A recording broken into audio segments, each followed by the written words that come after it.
Tony. Tony. Dale. Nice to meet you. Pleased to meet you. Roxanne, talked Roxanne. on the phone. Bruce. Nice Yep, to meet you, Bruce, Frank. pleased to meet you. Tina. Tina. Jessica. Jessica. Nice to meet you again. Okay, thanks for coming in, Frank, and interviewing. Sure. Okay, I will explain a little bit about the procedures. Tina will be our timer, so Do you want me will to start be. now? Pardon? No, not until we start asking the first question. So she'll not only hold up the sign, but she'll also verbally let you know how far you are into the interview, because each candidate has 1 hour to interview, and Okay. that includes time for questions. So, of course, if you take longer to answer the answers, then you may not have time to ask the questions you want of us. So that's all up to you. Let's see. So we will go around the table and do the interview questions. And so I don't think I have anything else to tell you. We're just going to begin, if that's okay with you. Absolutely. All right. Okay. And I have the first question. So, Frank, would you just tell us about yourself, please? Okay. Professionally, personally, and professionally? Both. Both? Okay. Let's start with the professional. Okay. High school graduate from a little town in northeastern North Dakota, Walhalla. Bachelor's degree from Mayville State University, Teacher College.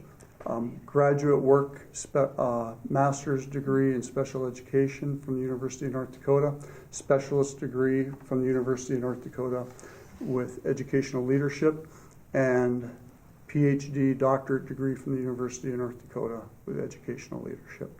Work experience, did my student teaching in a little town of Napoleon, North Dakota. Taught for 5 years. My first teaching contract for 5 years was at Fort Totten on the Indian Reservation by south of Devil's Lake, Four Winds High School. After that, followed my wife, who is park manager in North Dakota Parks and Recreation. So we relocated to Williston, where she assumed a manager's position at Lewis and Clark State Park. I worked as a special ed instructor at Williston High School at the time. Williston's northwestern part of the state, roughly about 1,000 kids, 9 through 12. Worked as a special ed instructor, and then moved into administration with assistant principal and then principal there. Spent 13 years in Williston, great years, learned a lot. Then my wife, during that time, my wife and son, we had purchased my parents' house back in Walhalla, and they were insistent that they wanted to get back to the east. And so a superintendent position came open in Cavalier, North Dakota. I applied and was offered that position. We moved back that direction and spent 8 years in Cavalier. And then after that, applied in Edmore in 2012 and was hired there as a superintendent in Edmore. Edmore now is in its last year of existence. When I got there, about 75 kids K-12. Now we are at a booming 17 K-12. Okay, so the board decided in October that it was time to be done. They asked me years ago, actually in 2012, not in 2012, 2013, once they got a feel as to my leadership skills, they wanted me to stick around and close things up. And so I've been there since that time. So now it's the last for them. Next year would be a year non-operational status where assets would be sold, and that's the end of, that'll be the end of Edmore. A dissolution process, if you're familiar with that. I don't know if there's any other clarifications on the professional side. I'll just say that I could have retired probably in 18, but I still have energy and still enjoy working with kids, so I plan on serving a school district somewhere for the future until I feel it's time to retire, and I just don't feel it's time yet. So I want to keep working, and I still enjoy kids and leading districts. So that's my professional career in a nutshell. Personal, youngest of 6 kids. I am married to Helen. As I said earlier, she was in Parks and Recreation and then 10 years with NDSU with extension service. And she retired, and she's returning the favor that I'd help her out in parks back in the day. So she's done everything from teach social studies at the 6th grade level to paraprofessional to bus driver and cook for me. So she's wrapping things up as well. One son, Frank II, and he is married, and he and his wife Heidi have two kids, Adeline and Frank III, and they live in Egan, Minnesota. So telling you probably more than you want to know, but we purchased, Helen and I decided for retirement at some point in time we wanted to be closer to them, so we purchased property between Hayward and Spooner. Oh, yeah. And have a build going on there. Should be completed here at the end of May. And that is about 2 hours and 15 minutes away from the city. So hopefully they will travel north, and we can enjoy grandkids, and that would be the last chapter of our life, I guess, hanging out there. We enjoy the outdoors, winter sports. We enjoy those, hiking, cross-country skiing, snowshoeing. I love photography. I love woodwork. I love metalwork. I grew up in a metal shop. Started welding when I was 6 years old. Teach welding right now at the school. And so, keep busy. So, Thank you. Frank, what is your familiarity with the district, and what do you see as the top two major issues facing our district over the next few years? as I look at your website, my familiarity with the district Yes. is what I've looked at on the website. Job opening came open, visit with School Boards Association, and like I said, I still have a desire to serve a district, so I applied. Two things, I look at your vision and your mission, and obviously you're focused on students. We're in the kid business, so continue with your strategic plan. And as far as anything that's glaring, I think a functional district, when you select a superintendent, you have your strategic plan in place. When a new superintendent comes in, I don't think it's the role of the board to look at the superintendent and say, okay, what do you want to do differently here? I think a functional organization has a plan, a roadmap in place. You find a superintendent that is a match, the best match for your district, to continue on with that strategic plan and carry it forward. So with that, continue on working with stakeholders to carry out that strategic plan and make adjustments as necessary. The second area obviously deals with facilities and budget. I've looked at that as well. I think Nexus was the company that had to do a facility examination. Looked at that briefly. Obviously that looks to be put together. Now that's just a matter of carrying that out as well, prioritizing how much money you have to spend each year to continue on with those facility upgrades and improvements. Minnesota is a little different than North Dakota. Excuse me, I'm gonna grab a little bit of water. In that every so often, correct me if I'm wrong, you need to go to the public for operational referendums for your budget. North Dakota doesn't operate quite like that. We can go for an excess levy, which requires a vote of the people, but most of the time we don't have to go to the public for operational monies. We're taken care of there. So that's a little different in Minnesota. Wisconsin, same way, operational levies you have to go to the public for. I've led a referendum as recent as Edmore, and that when I got there, we wanted to have an excess levy. We felt we needed an excess levy, which would be operational, for an additional 20 mills, and also expand our building levy from 10 to 20 mills. Took that to the public, and that passed at an 83% level. Nice. So familiar with that, approaching the public, explaining the need, and getting out there and being visible to the public and the stakeholders so that they agree that there is a need and then are willing to reach in their pocket to pay for that. Thank you, Frank. Tina? Yep.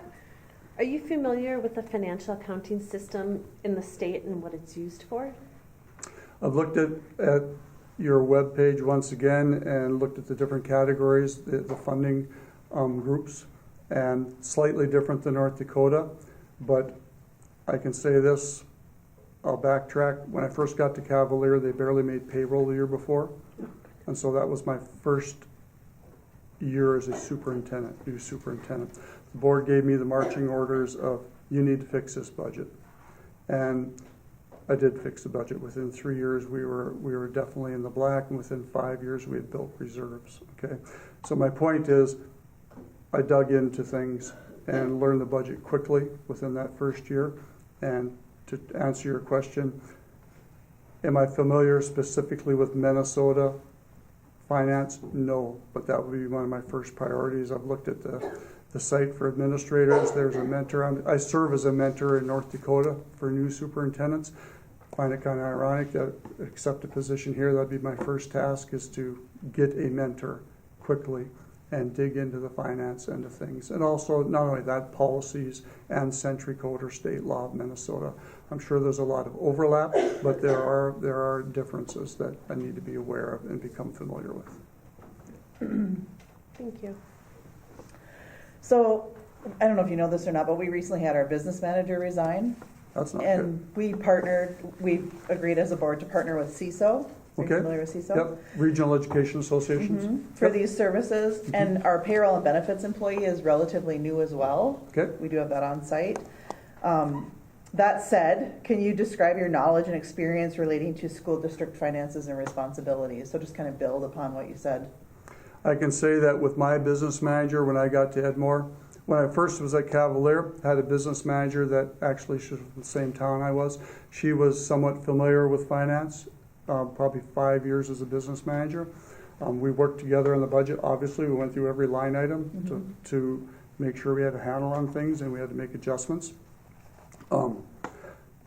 Fast forward that to Edmore. I got there, had a business manager that was part-time, was not really involved that much with budget preparation.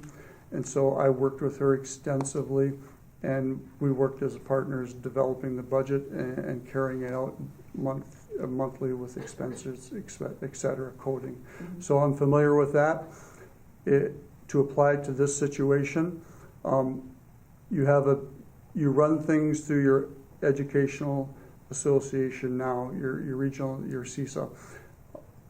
I'm assuming with the mentor and with that organization and working with the new business manager, we would obviously dig into that and come up to speed relatively quickly and move forward with it Just to be clear, we've partnered with CISO for the next year. for the next year. Yeah, Okay. so we're not going to hire someone separate in addition to that. Okay. Just wanted to So be clear. they are the, They will business be. manager.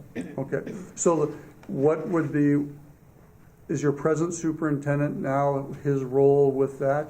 Is he coding bills that come in, or is that something that's done through CISA on the day-to-day operations, when bills come in? CISO would be when they start. We're just in the process of transitioning over. Okay, So our current business managers just finished up, and so the superintendent is assisting, but CISO is starting right away too, so. okay. So how do you envision this? I'm not the guy who shouldn't be asking the questions, but how do you envision this working on a day-to-day basis between the superintendent and CISA? Because this is not temporary. This is a move from the board to say, we want to move forward with this rather than hire a business manager. We want to work through this organization moving forward. Correct. Right, and we have, we have interviewed CISO, and CISO has convinced us that they can easily slide into the position. And so I believe just working with CISO and the superintendent, I don't think there should be any difficulties. They have each category of expertise, and I don't see any difficulty. Okay. I'm assuming they've worked with they have this arrangement with other Oh, districts. yes. They do many of them. Okay. They're in 35 states. Yeah, there are actually Good. many states. Okay. Yeah. And they told us they'd have a designated person kind of as the face out to the district, so I would imagine that would be who you'd work with. Okay. Thanks. Tony? Frank, what are 2 strengths and 2 weaknesses of yours? Depends on who you talk to on the weaknesses. I suppose. Strengths, I believe I'm highly organized and I'm driven, very focused. Every district I've come to is, when I left, is in better shape than when I got there. I've been told that this is not, some people might take it as a weakness, but I'll readily say that some people think I'm kind of stiff personality-wise when they first meet me. I've worked on that the last few years, but once people get to know me, that's not who I am. I'm very personable. I realize, and I've evolved through the course of my administrative career, obviously several decades, that when I first started out, it was pretty much a top-down approach. Not saying that doesn't still exist to some extent, but we also know that if you're going to have sustained change and improvement in your organization, that you need collaboration and involve stakeholders. There's And- 45 minutes left. All right, am I on track? How many questions do we have in this? Oh, we have lots more. Oh, man, okay, talk quick, okay? Boy, pressure here. All right, 5 out of 15. okay. So that could be considered a weakness. I don't know. Other weaknesses?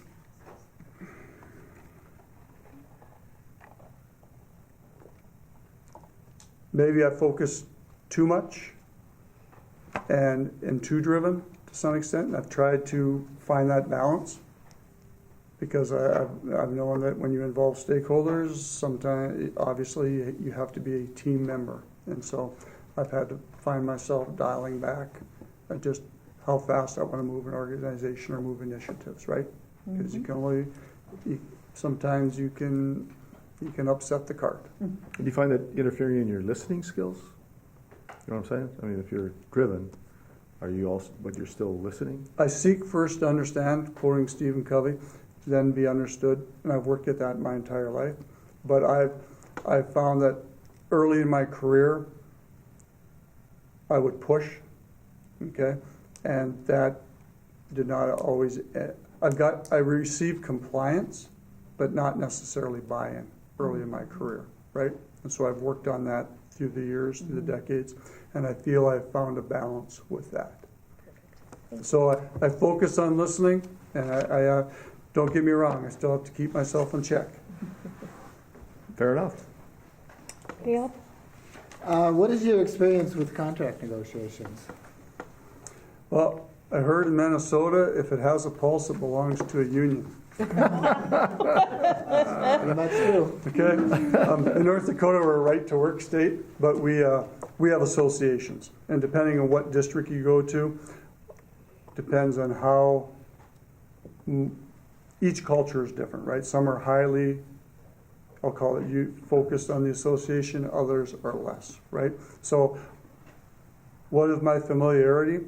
Depending on the district, I have been in some districts where I have sat there at the table with board members and worked with the association to reach an agreement.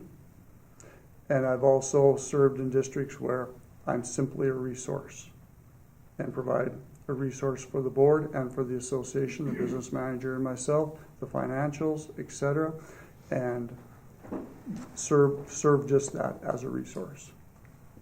So kind of the gamut. Okay, thank you. Frank, would you describe your approach to managing relationships with various employee groups? When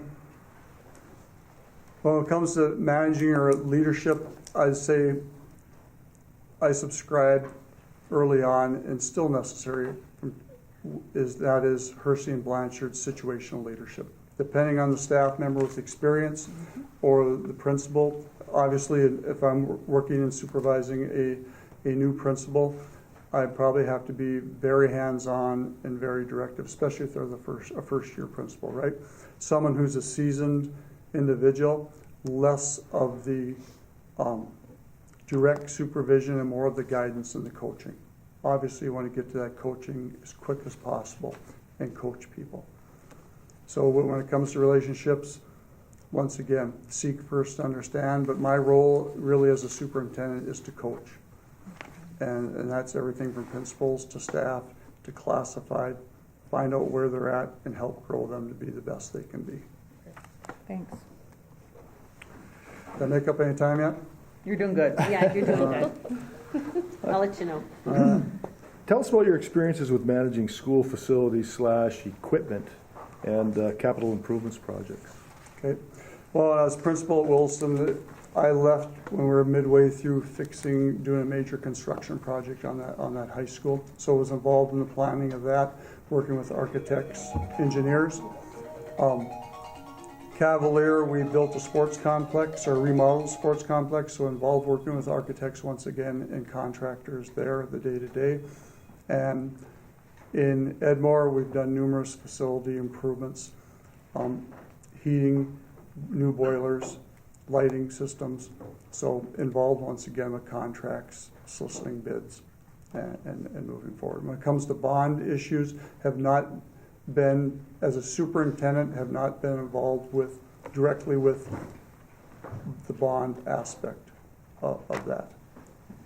But once again, if that were something to come up, to reach out to individuals who were and to bone up on that and become familiar with it. Yeah, we are, I don't know if you're aware of it or not, but our the guts of our buildings are in serious need of help. You know, I looked at that a little bit, and I saw you're still on low pressure steam and you're looking at conversion to hot water. Mm-hmm. Yep. So those are all things that, yeah, I don't know what grants you have available. Each state's different, plus federal grants, and not only that, just, yeah, taking those in phases. And I'm hopefully your engineering firm, Nexus, if that's an engineering firm, hopefully they can guide you on that as to what needs to take place We have a first. plan. Yeah. Yep, Yes. what their plan and budget is for that. Yep. Thank you. Short-term, midterm, long-term. What's your philosophy on delegating authority and how do you maintain accountability? Well, here's where top-down sort of comes in, and that is I work with my principals, and obviously they have their buildings and they supervise their staff. And as far as accountability, I'm trusting that they will carry out the coaching aspect of their staff and hold their staff accountable for the initiatives that they have in their building, which once again leads to your strategic plan as to who are those individuals, who's responsible for what, and what measures are we using, what data are we collecting to determine whether we have success or if we need to adjust the plan, and then meet frequently and assess that and make adjustments as necessary.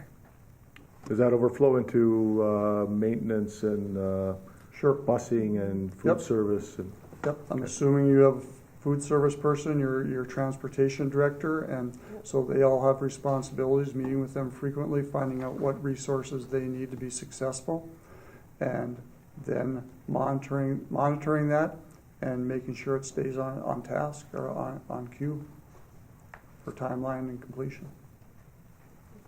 So you don't have any problem if there's an issue with let's say a supervisor of any area, meeting with that supervisor and making it clear that That's my job. something It's not a fun job, but it's gotta be done, that we right? have an issue and it Yep. needs to be addressed maybe yesterday.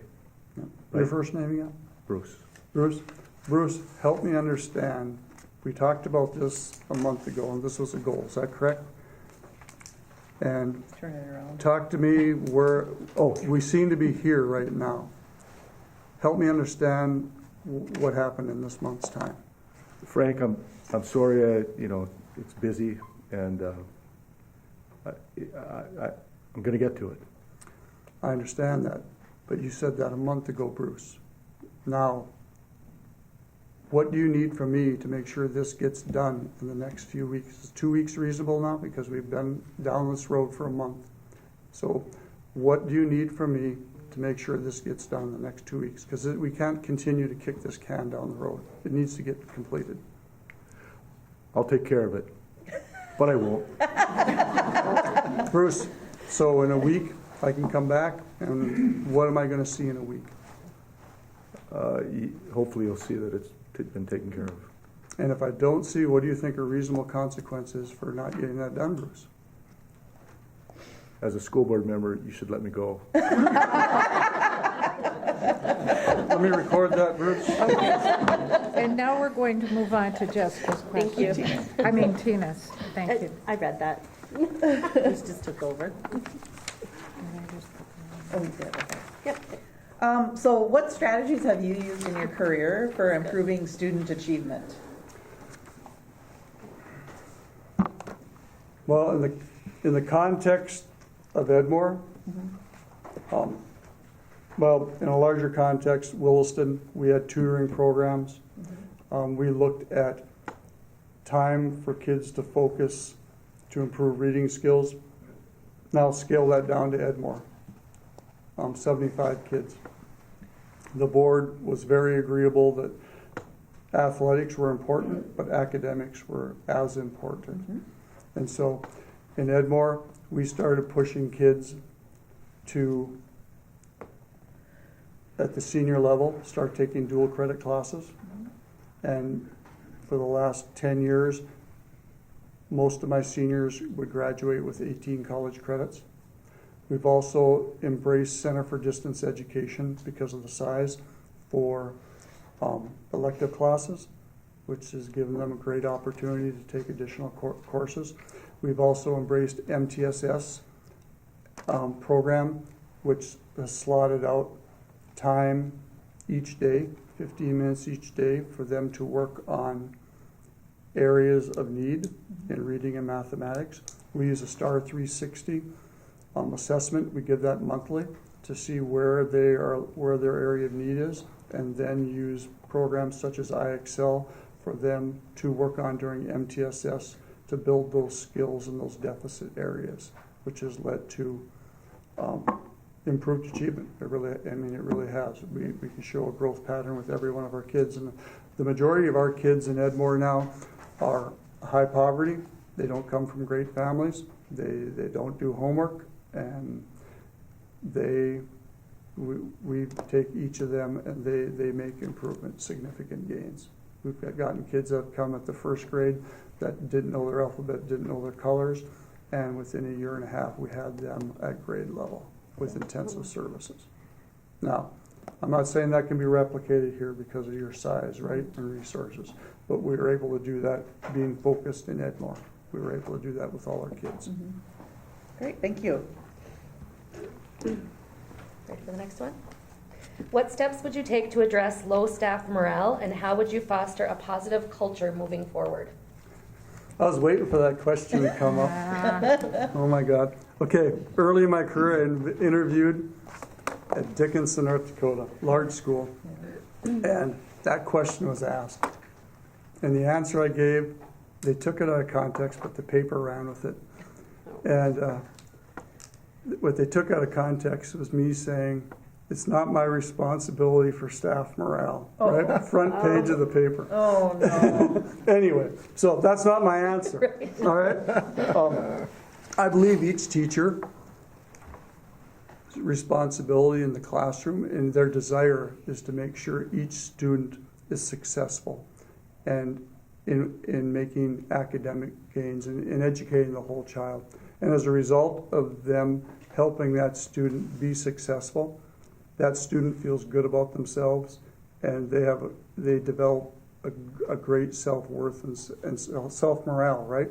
The same holds true for teachers, in my opinion, and that is, it's my role and the principal's role to make sure they have the tools in their toolbox, the staff training, and the resources necessary to be successful as teachers in the classroom.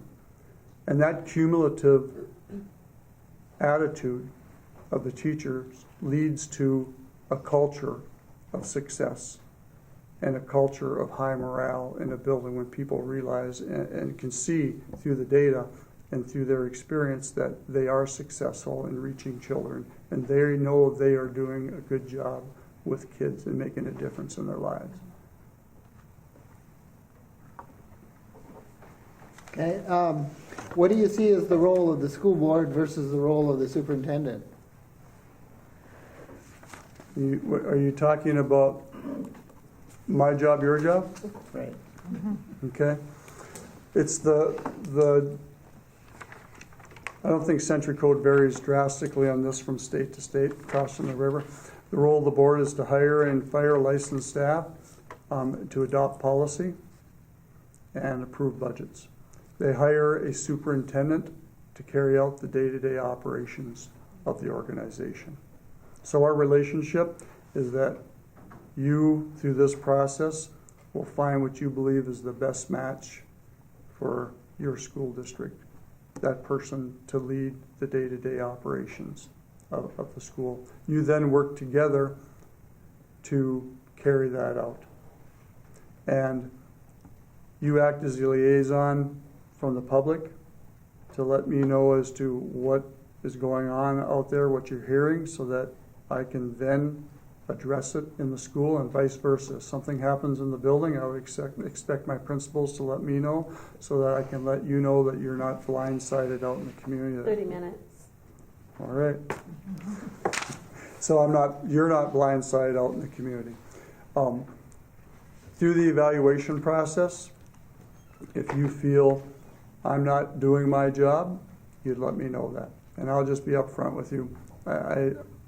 I'm at the stage of my career that if I'm not if you select me and it's November of next year and you feel like, I think we made a mistake with Frank Schill, you don't need to go through a large evaluation process with me. Because I don't want to be, if you don't feel I'm being successful and I'm a match for your community, then that's the last thing I want to do is be here, because if there's not a match and we're not working together, the ultimate people who pay for that are the students, because you're not moving ahead with your initiatives at the pace you could be moving ahead. So it's our job to work together. The best description I heard was I worked in my doctorate degree. I was interviewing recently retired superintendents, and Sullivan out of Dickinson, he's recently retired. His board member, when he was in Montana, said, it's the job of the board to have its arms wrapped around the district, not their fingers in the district. And I thought that was a very good description of what the board's responsibility was. And we know, you've heard horror stories, I've experienced them from time to time, where there are board members that they want to get in the day-to-day operations, and I refer to it as micromanaging, right? I need to have that conversation at that point in time and say, look, I feel you're micromanaging here. I'm aware of this. You need to let me deal with it. And if it doesn't go well and you feel I still haven't dealt with it, I guess that's what you bring up at evaluation time and say, hey, talk to you about this. And I would expect that if you feel something isn't going well in September or something comes up, I don't expect you to wait until November at my evaluation time to bring it to my attention. Right. I think you'd bring it to me in September and say, have a little concern here. Mm-hmm. And so I can work at that. Does that answer your question? Yes. Good. Okay. 28 minutes. You're ahead of her. 27 You're and ahead a of her. Stay ahead of her. Okay, Frank, how would you go about establishing good public relations in this district and our community? I think you mean visible in the community. If there are clubs, organizations, be there to visit with them, schedule times that I can present to them. Obviously, with your referendums, you need to go to them to ask for money to operate. But during those years let's say they passed it 5 years ago, right away you need to be going to them and being visible and letting them know the good things that their taxpayer dollars are being used for. So it's not and all of a sudden, let's say it's a referendum for it's 10 years in length. Year 9, you don't start talking to the public about you need more money. And by the way, we did some good things the past 9 years. That needs to be a constant flow of communication. I always have open door policy. I wish more people would step through the door to visit. But if I'm in the community, obviously visiting with them and just making myself visible, activities, etc., just to be there and have conversation. Thank you. Frank, why do you believe that you're the best candidate for this position? I believe I have a passion still for education. I've got 38 years of of experience in public education, all of which have been successful.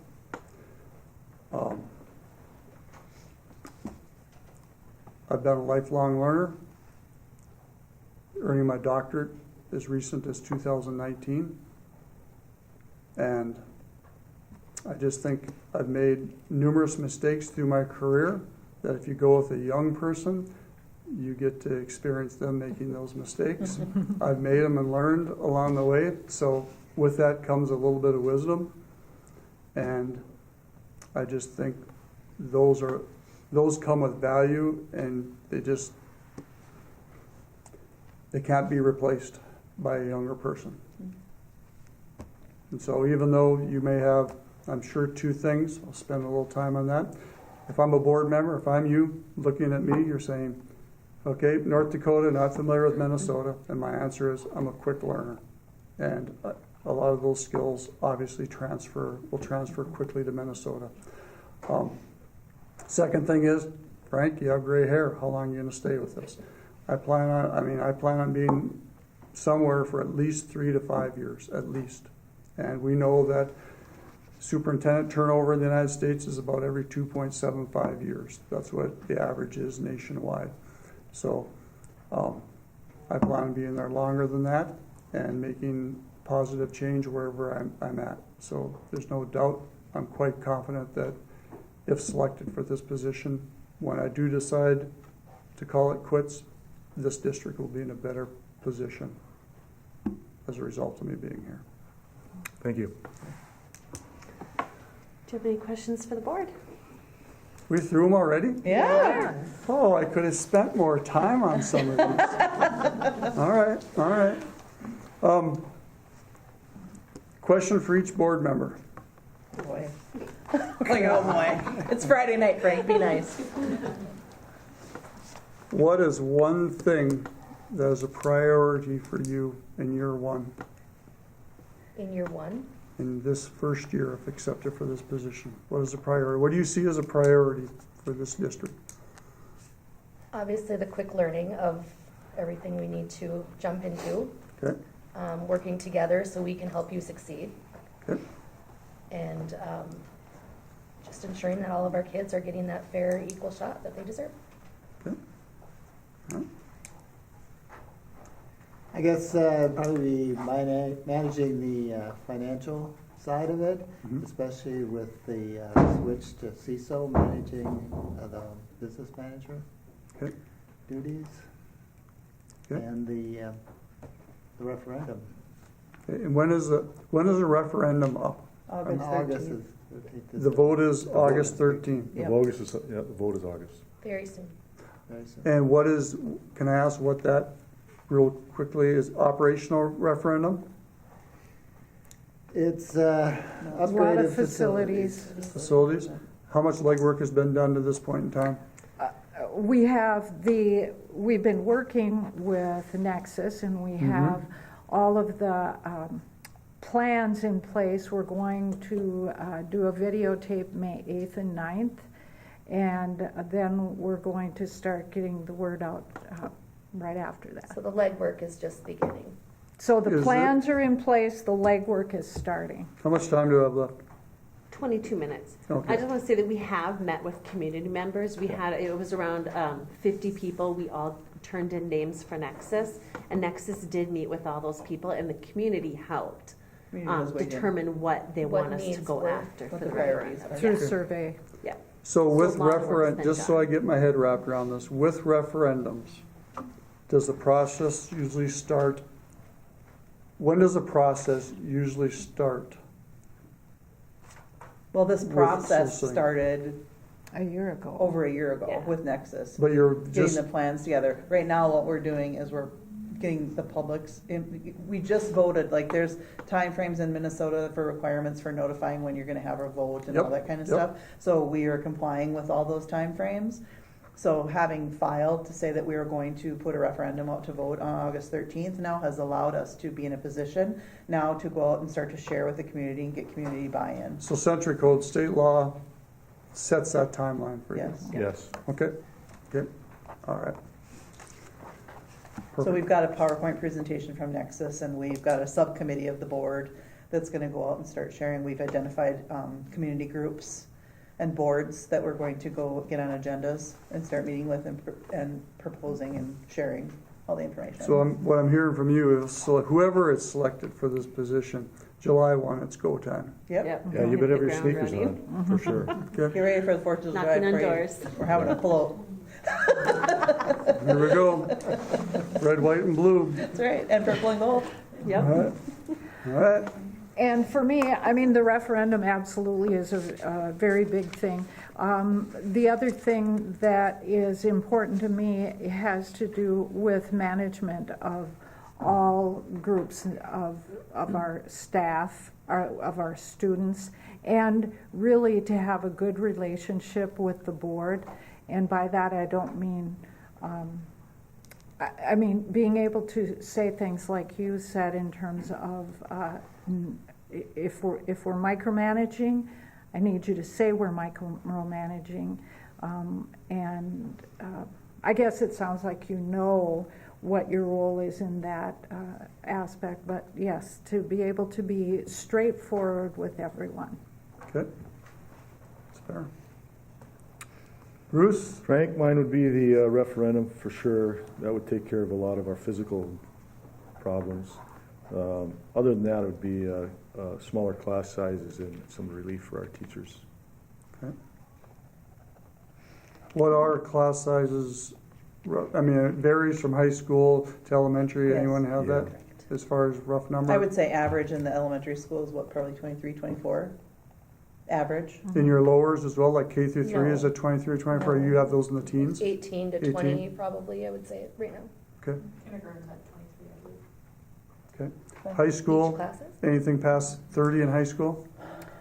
We Yeah, there's a did, couple. we have had a couple. Couple in high school that are past 30? Couple core Yes. classes. Okay, all right. All right.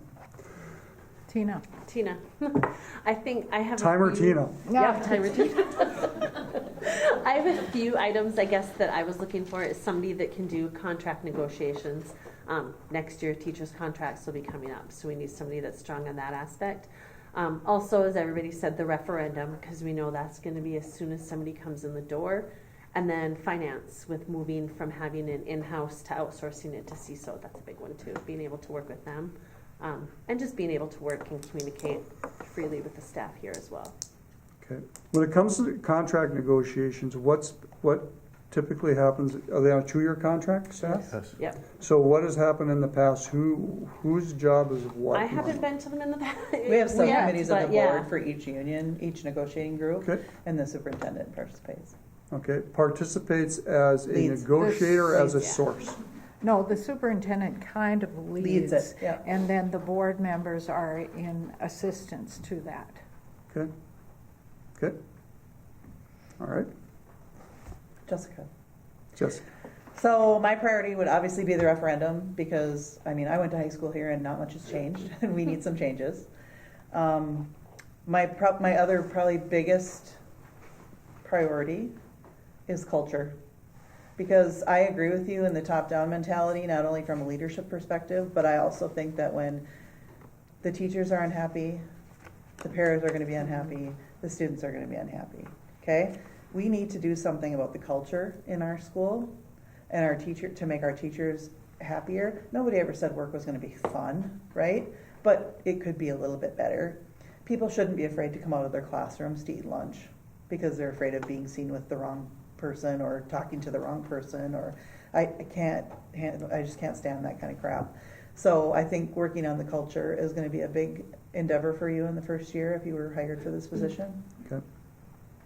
And I think it's all about relationships, right? Correct? I mean, you have to build relationships with people, Yep. and they have to be able to trust you, that you're gonna do the right things and you're gonna follow through on issues. Not everything's an issue. We all know that. I mean, everybody thinks their thing is an issue, Yep. but you need to be able to identify the issues and follow through. Good, appreciate that. Do you have any other questions of us? How much more time do we have? 16 minutes. You can ask us more if you want. Can I ask a question? I'll reverse it back though. If you have questions for me, have this as open dialogue. And I know protocol probably doesn't allow the group behind us to participate, No. right? No. Okay, so if you have other follow-up questions for me, if that's, Can I do a follow-up? That we're supposed to be consistent with each and okay, every nope, I get candidate. that, I get that. I'm sorry. Okay, nope. Let me talk more about ask more about the referendum. The last referendum was passed when? Gosh, The arena, wasn't it? yeah, it was the arena. It was I don't know probably what 6 year or it 7 was years before ago. we were on the board. And did it pass fairly easily? It needs a simple majority or super majority? Just need simple majority. Simple majority. And it was an uphill battle. Did it pass? No, it passed. Did pass. Passed, okay. You all list, not all, but pretty much all of you have listed this referendum as being on the 15 radar. minutes. Okay. Are you nervous about this one? Well, I Yes. would say yes. We're more, I everybody think we're is. more desperate. Our numbers are going down with students. The cost of labor is going up Yep. hugely. And our buildings are in dire need of upgrade. So it's something that's so near and dear to our hearts. And our community doesn't have a huge appetite for more tax Taxes. increases because we've had some They're in tough- significant property tax increases between the county and the city Yep. in the last few years. So the appetite of the community is not great. Also, the majority of our community is elderly that don't have kids or grandkids in the districts. So they're saying, why should we pay more taxes for you? And that's the voting public, Yeah. the majority of the voting public. That's who comes up to vote, yeah. Sure, Yep. yep. Nexus helped us determine that we're missing a lot of that generation because we weren't publishing in the paper as much. So as we if should this be. referendum were to go down, you can revisit it a year later, 6 months later? It's a year. I think it's a year. Okay, so I haven't dug into your budget.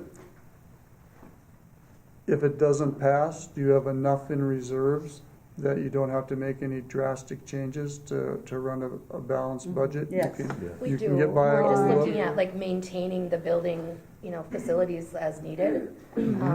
It's nothing For- like above and beyond, I guess, is what, Right. It's basically just reapplying the Band-Aid. Yeah, right? it's It- moving it from one place to another. Yep. Okay, I need to add to that, though, that we are just barely at our 2.5 to 3 month reserve, and with the cost of labor going up significantly, we can say at this minute, we're okay, but the very next time we need something major repaired, or we have the next negotiation, we could be in big trouble. Could be in a tight Yes. spot. Yes. Okay. I'm not sure if you understand who we're competing with here. Rock Ridge is a brand new school district down on the Iron Range, which is about 100 miles away. Okay. It will combine Virginia, Evelyn Gilbert. Just a side note of that, Mhm. I applied for the Virginia position in 2012 Oh, okay. and was offered I saw that that. position. I turned it down Oh, okay, back in the day, so. okay. But I So- heard they combined. Right, I mean, Yeah. So you have students that literally, you have open enrollment No, possibly? well, we have open enrollment, but we don't, no, I don't mean in terms of that, but No. I mean in terms of like our facilities, and we play athletics down there, Sure. right? So we have parents and grandmas and grandpas and aunts and uncles So going why to we these can't? facilities, Mhm. and oh my God, it's beautiful and it's gorgeous, and why can't we have this? Yep, We agree. But, and you've got Mountain Iron. I mean, Mountain Iron has a beautiful brand new school. They have a turf field. They have, I don't think we've necessarily taken advantage of grants and the monies that are out there available from different corporations and different businesses in the communities. And we're going to try to leverage some of that this time. okay. But it's kind of like a, this versus this in terms of people don't want their taxes to go up, but then they go see these other beautiful facilities that we're going to compete And they're like, why can't we have that? So this next is, how many minutes? 11. Okay. This company, are they able to paint a picture of, for this amount of money, this is what you Yes. can get? Yes. Yes, and They they've have. already done that. They help. We've We already have went it to the in a nice voters little for that book. and fit in where they would feel comfortable. Okay. And we've got short-term, mid-term, long-term. But the people you went to weren't necessarily the elderly population. It was everybody. It was It was everybody who everybody. showed up. So I mean, we everyone can that only showed do what up. we can do. Okay. Everyone that took the survey. Okay, all right. Which was dismal, but We thought, but Actually, they it said was- it was actually Yeah. good. Next it was said good. it was It was good. better than before, than others. Okay. And you should know that we're in competition with Little Fork yeah. Okay, for students. okay. And, you know, and one of the biggest, that as I see it, one of the biggest issues is, problems that we have with that is that they get more money per pupil than we do. Sparsity They're is Sparsity. rural. There's- Sparsity. Okay, there's a factor for sparsity. Yeah. Yep, same in North Dakota. They're considered a rural district. So if you were to speculate on open enrollment, do you have more leaving as compared to coming in? Yes. Yes. We have over 200 students that live within our district that are either at Little Fork or at homeschooled or online school. Or I St. think, believe it, Thomas. the last count was like 237. Some have never come to our district. They just have maybe grandparents or parents who have gone to the other districts, so they go. We are always wishing we could get back the students from the district. It would help us a lot. Sure. Also, students that go to the college. Have you noticed since COVID, a lot more kids going to the online? Yes. Yes. And to Little Fork, because we had a huge issue here with masking. Okay. Well, your problem's not unique to Minnesota. We have the same things going on Yeah. in North Dakota. Okay, all right. Well, it paints a little better picture. Has anyone taken the initiative to visit with these individuals to see if there's? We're working on it right now. In the We're- process. Yes, we've been working on it. There are certain procedures that we can and cannot do based on privacy, HIPAA laws, all that other stuff. So we're trying to figure out ways to contact people without violating any of the HIPAA laws. Okay. Because us as board members aren't allowed just to get their numbers and call them to ask. Or even So their we have to be names. creative on Yeah. how we're reaching them. And then hoping that we can get a response back as well. All right. Time? 8 minutes. All right, well, thank you very much. Yeah. Well, thank Thank you you. so much. Thank you. Nice Nice meeting meeting you. Hello. Hi there, welcome. Hi. Thank you. I will not be shaking hands tonight. I have the tail end of a spring cold. Oh, no. And so I hear I that, have my water and we'll I hear that. Okay, try well, to communicate. thank you, Jill, for coming and interviewing with us. Of course. And you will have 1 hour for the entire interview, which will include your opportunity to ask us questions. So therefore, if you don't get through all the answers, then you wouldn't, of course, have time to ask us questions. So the board members will go around the table asking the questions. Okay. Introduce ourselves Timekeeper? first. And Tina is our timekeeper. Tina. She will let us know, will let you know as well as us how we're progressing through the hour. She'll use a sign and verbally say it. Okay? Very good. All Thank right, you. just like Toastmasters. There we go. Okay, Speech class. yes. Yeah. Okay, so Jill, would you tell us a little bit about yourself? Absolutely. Well, maybe I'll start a little bit with the local connection piece. It was a thrill to drive over again tonight. We are here quite often, and our pit stops are the Highway Drive-In in Bagley and Jake's Pizza, of course, in Turtle River. So those are my directives tomorrow, is to be sure to stop at Jake's on your way. So thanks for inviting me. It's great to be here. Maybe I'll start with that connection and then drop back and trace in a very general way. my journey as an educator. So we are here spying on you much of the summer, fall, and winter season. Not so much in spring. Spring's a very busy time at school, as you know, so we tend to not appear often in spring. However, take a pretty active role in your community, not only engaging in civic activities and, of course, the hospitality industry and amenities, but are connected to a faith community to some degree here. And I was thrilled, I think it was 2 years ago, when the flooding occurred, my children picked up their bags and came up to help with the sandbagging. So we have, so when you're sitting there thinking, why is Jill thinking about International Falls? We've been in the area for over 30 years. So just observing that way, certainly not participating fully in your community events. And it always feels different, right? On a residential side, I certainly recognize and understand that, but it's a great community. So that's a part of why I'm interested. In terms of my career trajectory, I want to draw out a couple of things. Number one, as I navigate this next transition, I'm very much a rural educator, so have built my career, my experience, my interest around a passion for rural development. So when I think about where I grew up, which was in southern Minnesota, and most of my career and life journey was in that area, Albert Lea High School. Anyone? Albert Lea Public School? No? Graduate of Albert Lea. Most of my career, as I said, in life journey was in that area. But following the procurement of my doctorate, I was invited to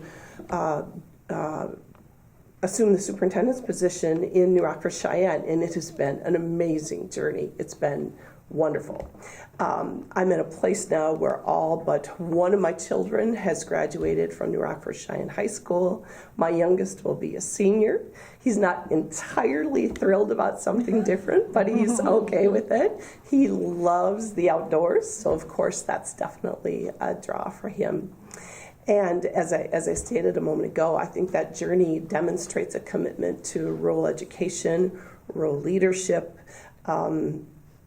I have had some phenomenal experiences in New Rockford, Cheyenne at both state and national levels in terms of bringing attention to the unique needs of rural districts to various entities, professional organizations, state legislatures, as I lobby for funding changes. So there have been some great opportunities to do those kinds of things. And why rural? Rural communities are those places where you can develop relationships with students, with staff, with communities to build support and kind of a cohesive growth plan for our rural communities, and schools play such an important role in that. So I'm sure we'll talk a little bit tonight about strategic planning, about your infrastructure changes that I would anticipate are coming, and how that is not just a school conversation, but it's a community conversation, because I think what we're all vested in is the idea of rural resiliency and ensuring that our rural communities are vibrant, excellent places to live. So on that journey, I've had an opportunity to practice, as a social studies teacher. That's my background. Middle school is my passion. But secondary specifically, although I do serve, of course, as superintendent for the system, I had an opportunity to attain my master's at Minnesota State University, Mankato, go Mavericks, and then was invited to perform as the middle school principal in Faribault. And that was a phenomenal experience, very large, well, still a rural system, but a very large system. We served 1,200 students in one building.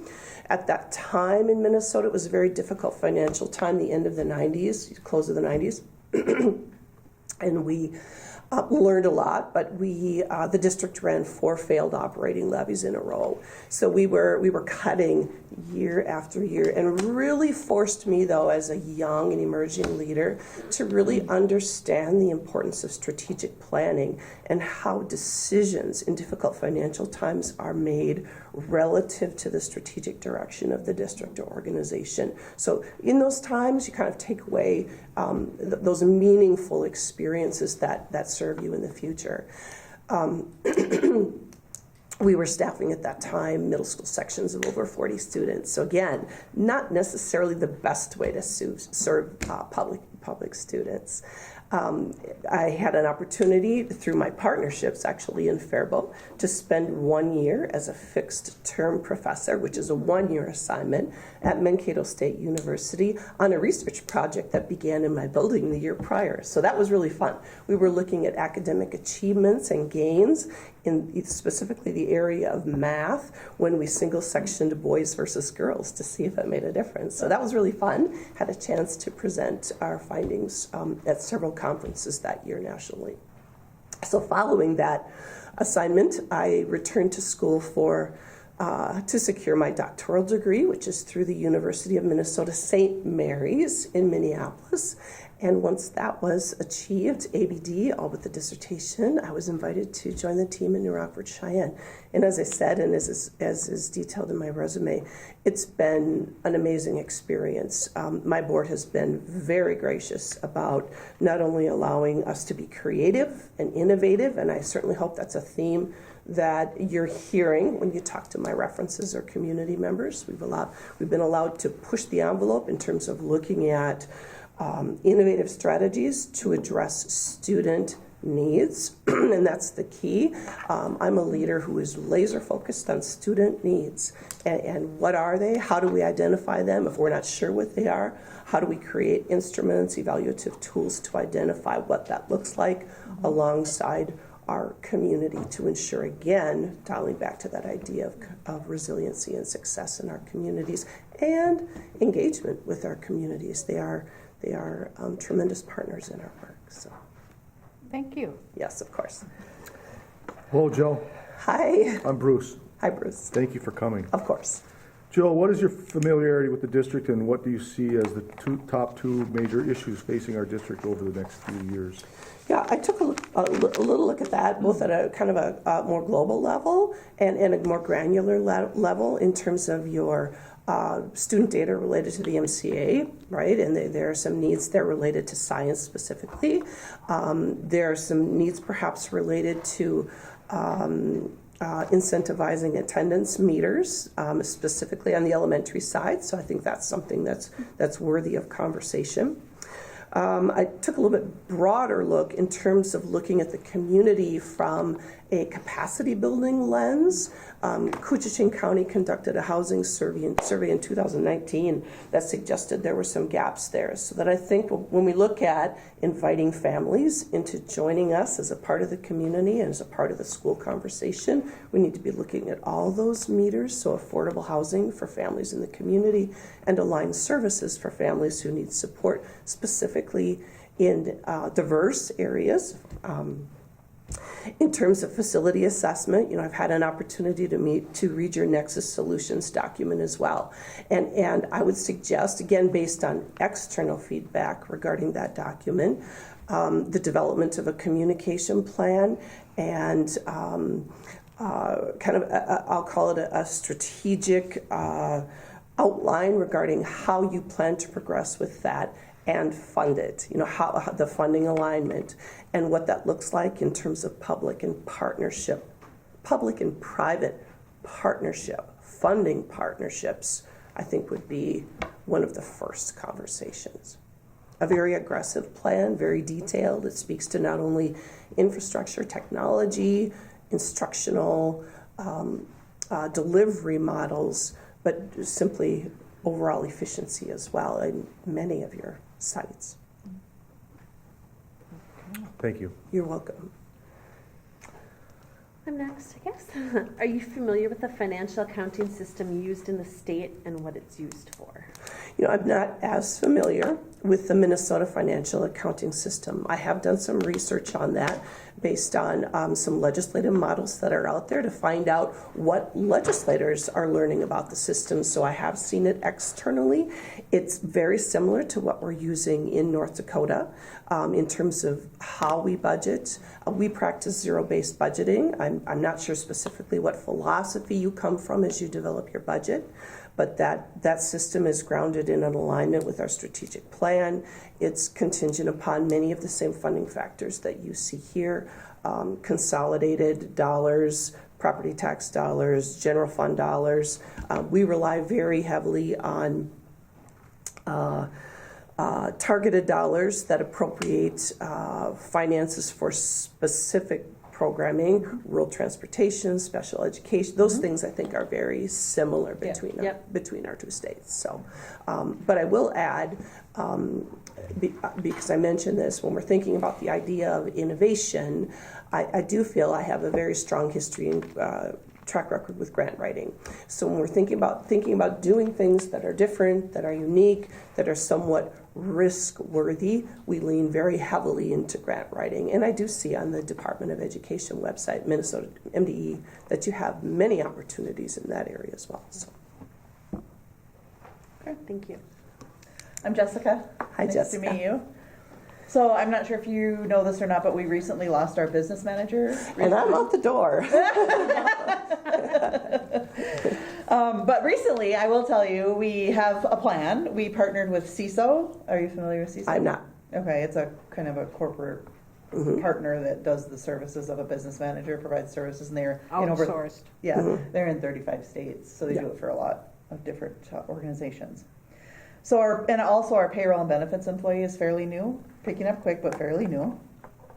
That said, do you still want to apply? No, I'm just kidding. Can you describe your knowledge and experience relating to school district finances and responsibilities? Yes, absolutely. So number one, 12 years of unqualified audits. I think really that speaks for itself. I'm responsible for presenting that budget to the board. I developed that in concert with our business manager, who's phenomenal, and you may not have him, in concert with the principals as well. And we have a process regarding how we do that. And again, it all stems back to student data and our strategic plan. What are our markers? What are our needs? What's our data suggesting? And our budget is designed from there. So I feel like I'm very comfortable with that kind of development process. But I would also add, there have been many times in my career where I don't know, having been in a public school system for over 30 years, practicing in administration now over 19 years, there should be, right, situations where I'm saying, I'm not sure. I phone that friend, so I'm in contact with my neighboring superintendent. Or I'm in contact with, in North Dakota's language, the North Dakota Council for Educational Leaders. Those would be the professionals that I'm leaning on with that question. I think in school administration, and I've seen it many times, there's very little space for pride, right? You kind of set that aside and model for your community, for your board, and it has to be a board that's comfortable with that. You say, I'm not sure.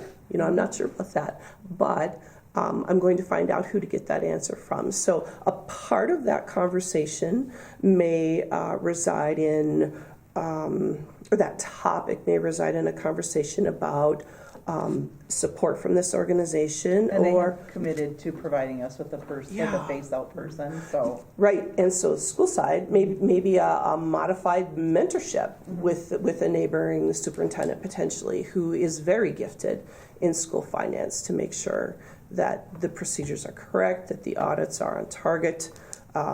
We carry a fund balance in our district of over 24%, which I'm really proud of.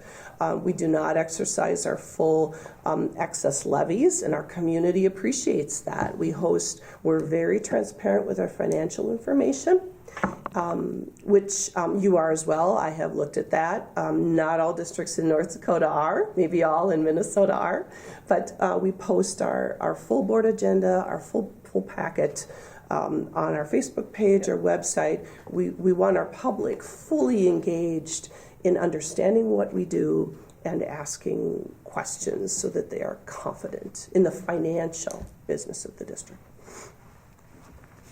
Thank you. My name is Tony. Nice to meet you. Hi, Tony. What are two 45 strengths minutes and two weaknesses of yours? Sorry. No. You're doing well.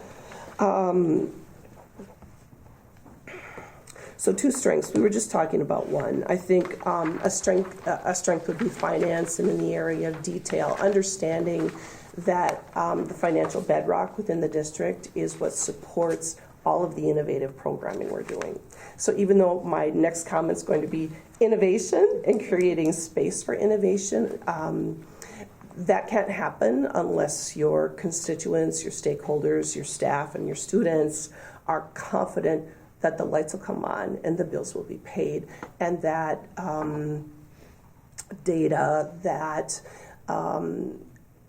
paints the future trajectory for the district is accurate in terms of tracking enrollment data, working with public health to predict what those cohorts will look like down the line. I think that is really important. So I'll answer that by saying the financial acuity piece, but then I'll counter that by also adding innovation. I would hope that if and when you talk to staff members in New Rockford, Cheyenne, they would say, Jill encourages us to be innovative. We see a problem, we're going to try some strategies, we're going to invest some revenue in that, some of which is district revenue, some of which, as I mentioned, is grant writing, trying to find additional dollars to do so. Because I think the needs related to public education today are very different than they were pre-pandemic. Mm-hmm. We were very fortunate in my district to only be out of school 2 weeks. We were virtual 2 weeks. We knew we had to create a unique scenario to bring our students and staff back into the building, and I'm really thankful for that. So I would say innovation and finance. 2 weaknesses. Isn't it funny how we can think of those really quickly? So some of my colleagues, my board chair, may say at times Jill runs a little fast. So when you think about a cohort of employees, you've got a strong cohort in the middle, right? That's willing to embrace ideas and change because they know it serves students best. And you've got that 20% on the top end that run kind of fast and are ready to try and kind of pushing. And I find myself there. However, I do compensate for that by trying to draw onto my team, partners who are maybe more pragmatic or more skeptical and help check and balance that tendency in me, but I do know that's a tendency. The other piece is I'm going to say boundaries, and I know going forward, wherever I find myself next year, I will, as you can see, this is a result of that. It's the spring in public schools, and self-care is something that I need to exemplify for the staff and the students, and don't always do a great job of that myself. So I think our publics, our staff, our students, our boards needs to recognize that, again, a benefit of post-pandemic is we've all recognized, I think, a renewed awareness of the importance of wellness. It's important. Thank you. I'm Dale, by the way. Hi, Dale. Welcome. What is your experience with contract negotiations? Yes, thanks, Dale. So I, of course, engaged the board in their preparatory work for contract negotiations by developing the budget scenarios. I do that in concert with the business manager. So I typically develop a series of financial scenarios depending on historical data, of course, projected funding data, and provide the financial information for the board to do that. There have been times, it depends on what the board chair prefers, where I sit at the table with the board. At other times, the board chair has said, nope, I just want to do this. So that's really been his or her preference. When I do sit at that table, at times they will use me during caucus proceedings to analyze a situation that's been presented to them or to talk about a cost benefit related to that proposal. So that kind of depends on who's in the chairmanship position. Our contract in New Rockford, Cheyenne encompasses 3 pages. So the landscape regarding negotiations with North Dakota Education Association is a little bit different. However, in Minnesota, I did act on behalf of the administration in Faribault as the administrative liaison on that negotiations team for the board. So again, so they could use me during those caucus periods as a resource for questions in terms of what this could mean from a building vantage point. So as a resource to the board. Okay. Jill, would you describe your approach to managing relationships with the various employee groups?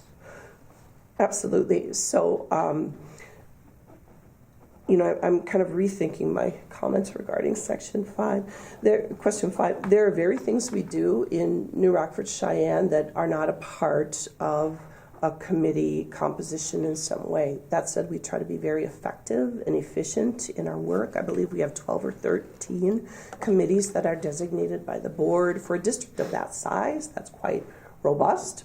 But shared decision-making, shared governance is something that's a non-negotiable for me. There are situations in the superintendency where the superintendent will be making that decision per policy, per procedure, and I'm very comfortable doing that. But if the district is crafting a policy, a curriculum change, an initiative that involves stakeholders, they need to be a part of that conversation and provide direction, guidance, and decision-making regarding that outcome. And I think that there are ways to do that very efficiently and effectively. I would like to see us thinking forward. That would be my hope for New Rockford Cheyenne. More robustly engage our community. We do that. It's really tough in a community of that size sometimes to get great participation. We'd like to see 100 people here tonight, right? I wouldn't, but you want that kind of engagement and involvement, right? Because this is important to you. The work of the school is important, but we also know people are busy. They have children, commitments in our communities. So. Relationships with employees is essential, specifically our instructors, our teachers, our paraprofessionals. They are the individuals who are interfacing with our students on a daily basis, and they make the difference. So understanding what their needs are, providing opportunities for them not to just contribute their feedback to the processes, procedures, and changes, initiatives that they're interested in, but providing them with their opportunity to govern, not simply advise, I think is critical. Thank you. Okay, Joe, tell us about your experiences with managing school facilities / equipment and capital improvement projects. Yeah, when I 12 years ago, one of my mentors said to me, you think school superintendency is about instructional improvement, right? And it is, and it should be, but it's about buses, barns, and budgets. That's what she said. I said, you're kidding me. It is. Again, I'm going to go back to the foundation. We build the foundation, which is based on the budget and the infrastructure to support what it is we need the teachers and the school staff, the ancillary staff to do. So I would highlight a couple of things I'm really excited about. Number one, in 2017, we passed a bond. We basically, the board had much discussion with its community about constructing a new facility. We have an original facility in our community, 1923, beautiful building, lots of history, lots of infrastructure challenges, as you could imagine, related to technology specifically. So many public meetings, much conversation about what the community would like to see, and the consensus was that we remodel. So we remodeled that building and basically stripped the envelope, and it was an amazing project. However, that 9 or 10 months, that was my full-time job.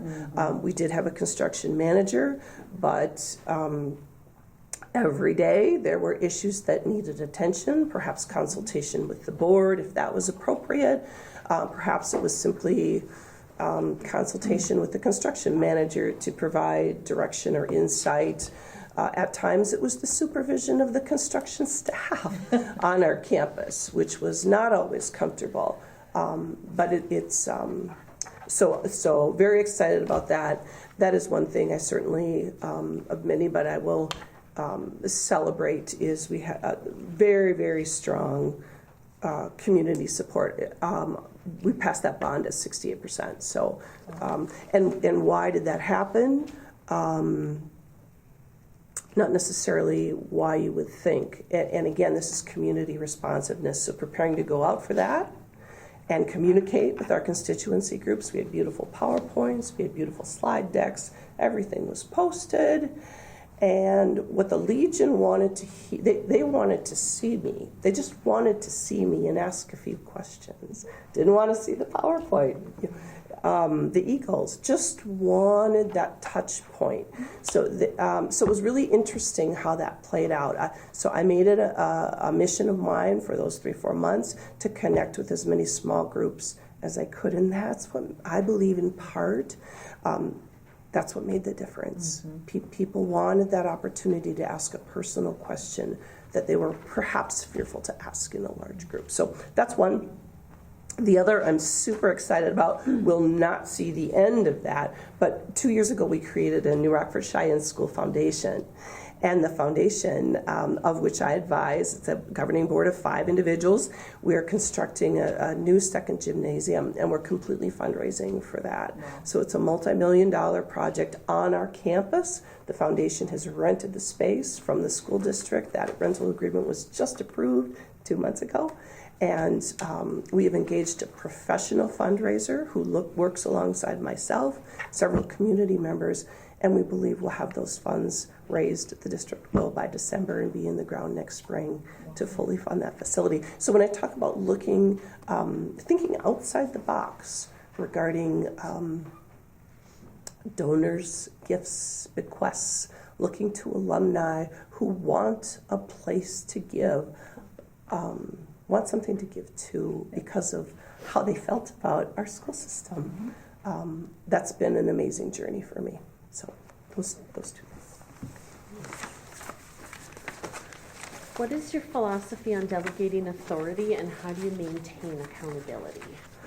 Right. So a clear, whether it's through procedure or policy, a clear chain of command. So if we back that all the way down, and I have had them many times. A patron will contact my office and say, Dr. Louders, I have a concern about teacher X. Let me tell you about that.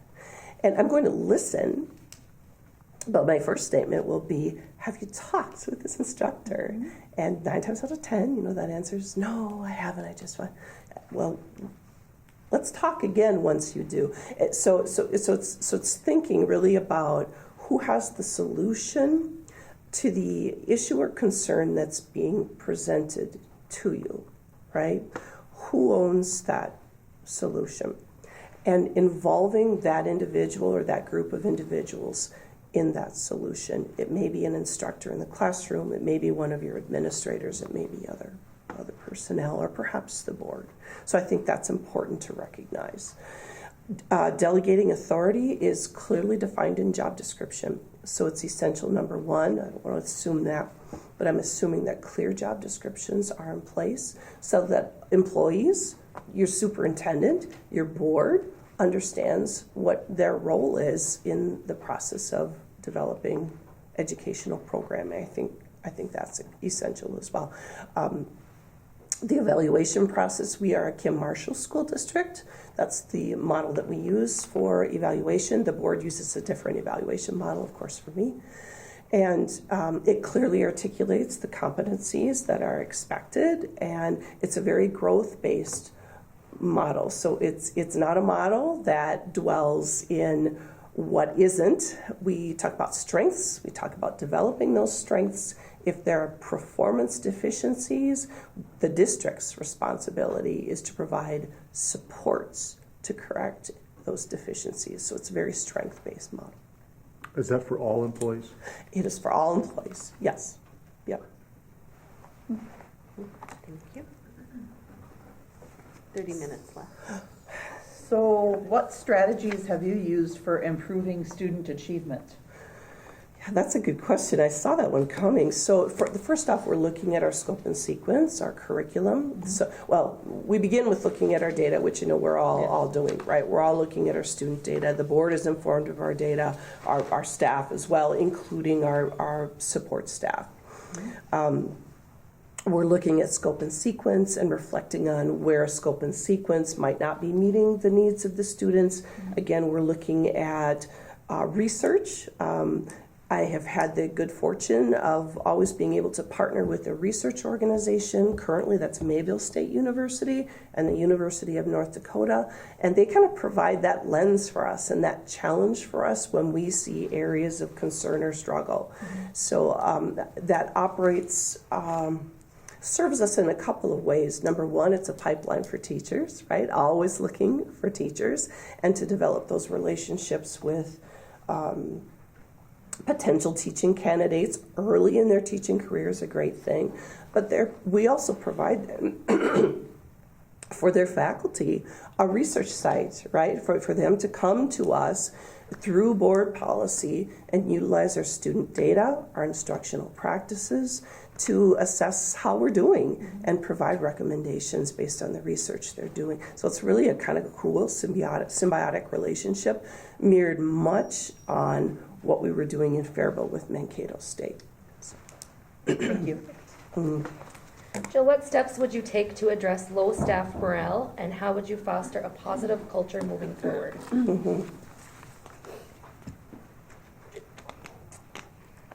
So one of my questions, if I have time, is really asking about that. So I really talked, when I sat down with you, first and foremost about the importance of culture and how important that is in a rural community, because you can't escape that, right? You can't go to the suburbs and kind of escape that feel. It's essential. I would argue that, and I'm just going to say this, I would argue that it is preordinate to student achievement at times. I agree. If people are not, including your superintendent, including your board, if they're not feeling engaged, energized when they walk into the building, challenged, yes, I think some of it is challenge, right? We all we want to be a part, we want to be serving as a part of a living, growing organization and community, broader community. I think it's preordinate, and I think our students feel that. I think we feel that from our colleagues when that is not the context, and it needs attention prior to, I'm choking on this a little bit, but it's not prior to aggressive conversation about student achievement goals. And the reason I say that is because bringing people to the table to have tough conversations about student achievement gains is nearly impossible if you don't have a solid culture, if you don't have employees who feel valued, who are committed to your organization. So how do we do that? We do that lots of different ways in New Rockford, Cheyenne. And I have multiple markers that make me feel really good about that in terms, some of which are in the simplest form, the number of substitutes we have who will choose our district over Carrington, over Binford, and over Maddock, although we pay $15 less a day because they feel good about coming in and they like our students. Our students are kind. Well, not all of them. Most of our students are kind. And so how do you build that? You invest in your staff, you customize your professional development, you move away from the what we want for students, right? What one gets, everyone gets. For many years, we've had a customized professional development plan for our staff where they have choice in what they want to learn for that given school year, and I think that was powerful. We do a lot of fun things. One of the best questions I had last night at an interview, I've never been asked this question before, is what doesn't your resume say about you, right? What doesn't it say? And those resumes get a little academic and a little heavy and a little robust. But, my answer was, Jill's a very, very driven person. I want high outcomes for students. I want staff feeling good, but she's fun too. I mean, she likes to have fun. So we want to create a school environment where we do things like schedule potlucks. We do teacher appreciation, and it's kind of like when I look back on and this would be a great question for my board members. On my arrival in the district, there wasn't a lot of that happening. People came to work. The building was empty by 3:30, and there was very little joy. So it's kind of like priming the pump. We just started doing those things. Potlucks on Friday. Staff we recognized every categorical staff position there was, and we continue to do so. And much of it happens now without my prompt. So it's become a part of the culture. It's just the way we do things. For example, 2 days ago, I believe, was Administrative Paraprofessional Day, right? Administrative Assistant Day, right? On our Facebook page, unsolicited from me, teachers asking their students to write letters of thanks to Mrs. Hummelbig, filing down the hall. That's what you want, where that kind of attitude, that kind of commitment for each other is self-generating. And it takes some time. It takes some financial investment. If and when you get to a point where you're calling references, you'll hear a little bit from my board chair about coffee this past summer. I'll just leave that there. We had been providing, we have a graduate who started a local coffee business. So with an audited approval of those funds, we were purchasing coffee for our staff just as a thank you with a little note. We had a few community members not like that, so we pulled back on that. But those kinds of things kind of break my heart a little bit because I see on a day-to-day basis what those instructors do. We did use, when I talk about incentives, some resources as well. Post the pandemic, the board elected to, and again, this is an audited, authorized expense, provide each staff member with a stipend of $2,500. Now, you may think, not a big deal, but it's a huge deal to those staff members. Unsolicited by the EA, that was just simply something they wanted to do to say thank you. So there are all kinds of things, but that's probably enough on that. Thank you. Okay, what do you see as the role of the school board versus the role of the superintendent? Right, so essentially three things. The approval of the budget, making sure that our financial, through the approval of the budget and the audit, that our financial practices are legal, that they're appropriate, that they are accurate. I think that's absolutely essential, which includes, of course, the approval of the bills.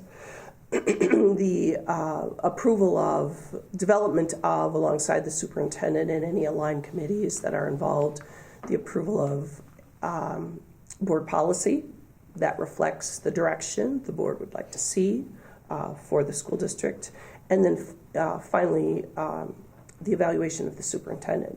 Now that's kind of a minimalist approach.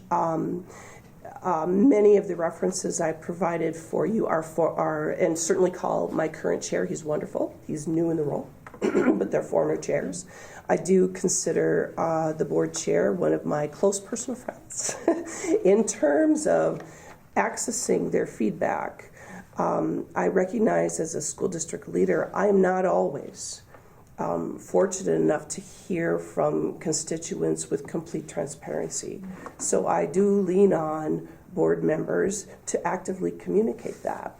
So in my current district, if we're thinking about an initiative that may be controversial, I may talk with, in this case, him about that and get his perception on that, his lens on that, because that's the beauty of working with the board and using a shared governance model. Hopefully, you all come from different places and you reflect different constituency groups, and that's the beauty of bringing a group together like that. So I think that's key. I mentioned the coffee example. That was a conversation Todd and I had, and I felt pretty strongly about it. And Todd said, "No, I think we better think about pulling this one. We don't want to, make people too unhappy about this particular, is it worth it, is what he was saying. And I rely on that. There are other situations where it is not in the purview of the board to step in and negotiate who's going to become the valedictorian this year, and we've had that one. So when it wasn't related to policy, so I guess that's my thought. Okay, Jill, how would you go about establishing good public relations in the district and our community? Yeah, a couple thoughts come to mind. So, number one is and I've mentioned this term, transparency. Ensuring that the business of the school district, it is a multi-million-dollar business, is accessible, clear, concise, digestible for our publics. I think that's important, and there are lots of ways we can do that and do that. I think another piece is simply being present and visible. I think you would hear from my references and my board members, staff, that I am present in the community, available, make it a point to volunteer, participate in various community activities, and they always see me. I decided long ago I should just have a hat that says superintendent, because, for example, I'm a musician, so at one of the faith organizations when they need an organist to fill in, I'll step into that seat. Not perfectly, but I will give it a go. And by doing that, I think community members internalize that Jill's vested not just in the school system, but in the community. And that's what I enjoy about the rural community. 10 times out of 10, the conversation at the organ bench after the service is not about how well I did. That's sarcasm. It's a question about school. What's going on, or I heard this. So that would be an example. During the pandemic, we had a need for CNAs at our long-term care facilities, so I was able to secure that license and just provide some support on the weekends. That was another conduit. Again, a whole different population of parents who I wasn't typically seeing at our parent meetings or at times at our school board meetings. So finding ways to plug in and connect to find the people. Thank you. Jill, why do you believe you are the best for this? I was afraid you were going to ask that question, and I did write a response, but I'm going to say, as I have before, I don't know that I am, because you clearly know this is a lot like, I would imagine, speed dating, 1 hour to fully understand what you're interested in and who the staff are and what they want. We're not really interested in dating. No, it's the press here. But go on. Oh, I see. We are.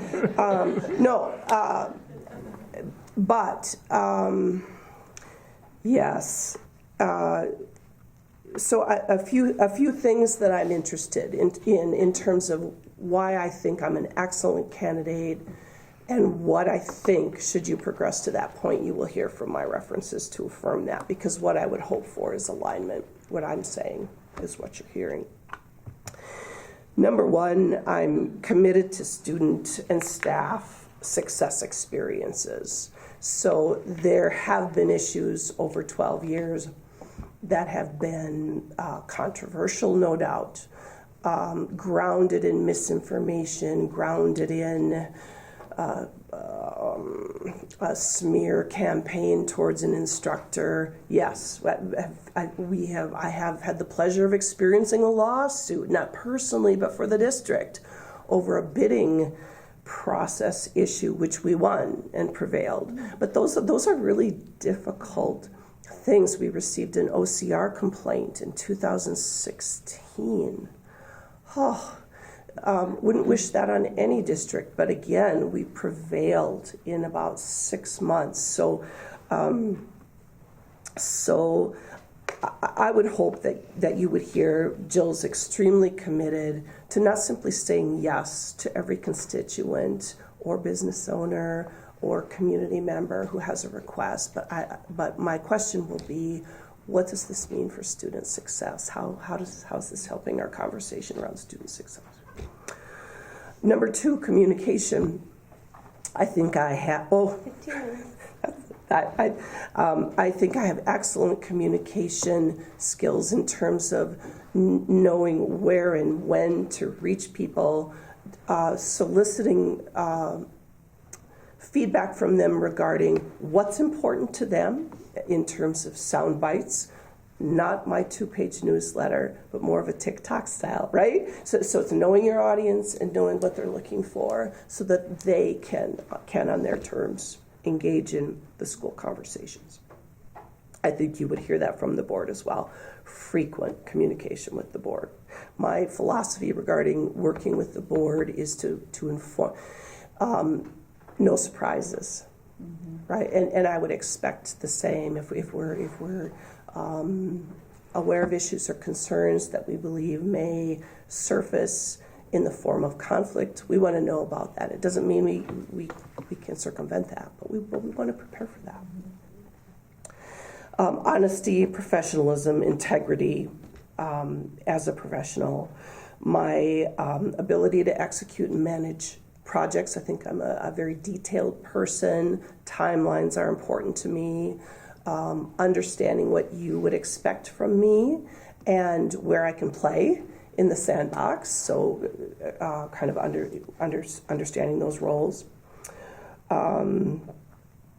I think I use the word strategically brave, so I'm not afraid to recommend to the faculty, the staff, or the board a new initiative. We've done many, many things over the years that have kind of built on this idea of culture, but they've all been grounded in what's best for students. The most recent was we implemented the use of, and the faculty might be aware of this, what are called Yonder pouches about a month ago. So they are pouches. All of our middle school students put their phone in a pouch when they come in the building, and they're secured for the day. So our middle school is phone free for the day.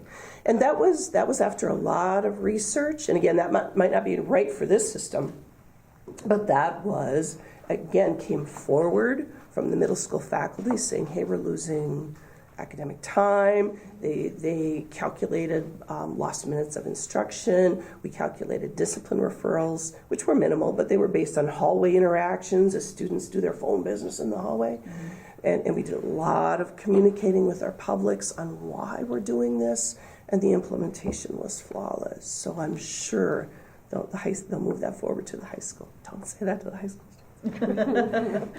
But things like that. So it's creating conduits through which staff can come forward and say, here's our problem, let's research the need. And then, and I will say this boldly, state, regional, and national connections. I have a tremendous network that really results from my membership in the American Association of School Administrators, which of course is my professional affiliation, and have been fortunate to work fairly regularly with the Assistant Executive Director. I co-chair the Rural Superintendent's Cohort nationally, so meet monthly, virtually of course, with superintendents from all over the country to learn what they're doing, what challenges they're facing regarding rural education, and bring in national experts and speakers to really support that idea of rural resiliency. It's very important to me that the district I'm working with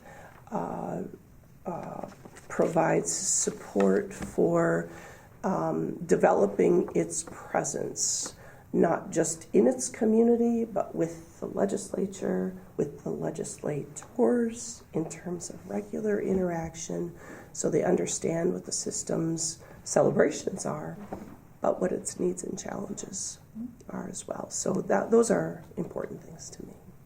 Thank you, Jill. Yes, of course. Last question. Do you have any questions for the board? I do have a couple. So the first, if I were selected for this position, what would success look like as defined by the board in 6 months?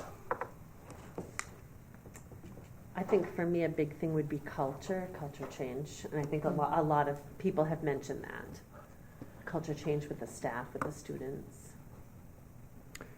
Passing of the referendum, not that it solely rests on the superintendent's shoulders, but the superintendent will play a huge part in that as well. Thank you.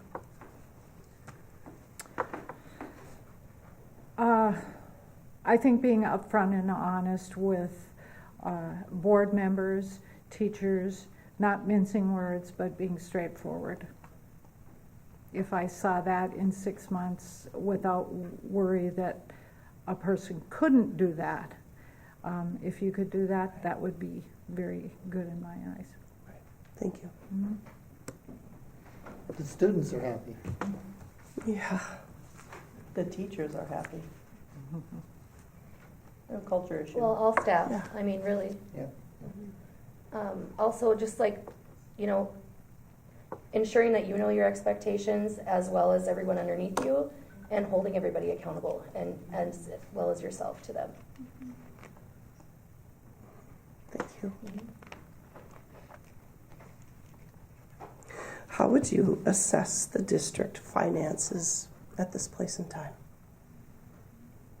You mean where are we at right The now? financial health of the district. Well, we have a balance, a reserve. Reserves are 2.5 to 3 months, but that's as long as nothing major breaks, and as long as our workforce is becoming more expensive each and every category, and so our next negotiation is going to make a big difference in our reserves and what, because everyone wants small class sizes, but everybody wants to be paid what they think they're worth, and so it's a real challenge. But right now, at this moment, we're at 2.5 to 3 months in reserves. So the real challenge is years of declining enrollment, okay? Obviously, we never know what the legislature is going to do, how much we're going to get. And then we got to pair it with what Roxanne has just said, the upcoming negotiations. Of course, we always want to give our employees more than we feel we can. And I think this round, we will end up giving them more than we probably have in the past. That's only my guess. That's only my personal opinion. So I see that for a superintendent as being a fairly large challenge. I would also suggest that creating an ideology that you are generating a destination district, which becomes a part of a community strategic plan, right? So when families are looking at moving to your community, what is the first look they take, assessment they take on your community? It's your school system, right? It's your school system. And we started, so we are a growing district. We are not growing necessarily due to migration into our district. Some are coming. We're seeing families come from Fargo and Grand Forks out to their home farms. But we've also been very strategic about forming partnerships, and I liken this to the frosting in the cake, right? The wedding. I had a son who just got married, so we'll say a frosting in the wedding cake. If it takes the frosting to invite the family into our experience, I'll take that, because I know that cake is exceptional. Our academic programming and our experiences for our students are exceptional. But many of those relationships via the frosting have come around cooperatives with athletics or arts, and we are growing. We are pulling students from our north border, our west border, and our south border, because our board has been very progressive thinking in terms of how can we work together with our educational neighbors as well. So I think that's great. Those are my questions at this time. Okay, thank you very much. Thank you. Thank you. Thanks for coming. Okay, so we're ready to go, and So I'll start with the first question. And Beth, would you tell us a little bit about yourself? Sure. My name is Beth Shermone. I am born and raised in International Falls. Graduated from the International Falls Public School System. Married to Falls graduate and have 2 children that graduated in the International Falls Public School System. I was born and raised into a family business. Spent most of my life working in my family's local community business and eventually found my way towards my passion of education. I became a teacher, started my journey at Rainy River Community College, and went on to Bemidji State University and ended up with the good fortune of having my first job with ISD 361. I did my student internship with the remarkable Lisa West, had the privilege of working with an amazing first grade team there. Then I had the privilege of teaching 4th and 6th grade here in International Falls and ended up applying for the assistant principal / athletic director, which most people know I'm not athletic. That was a great experience. I also did my internship for my principal leadership with Principal Everson and some components of Principal Tate, in addition to my superintendent internship with Nordy Nelson, who was the superintendent of International Falls Public Schools at that time.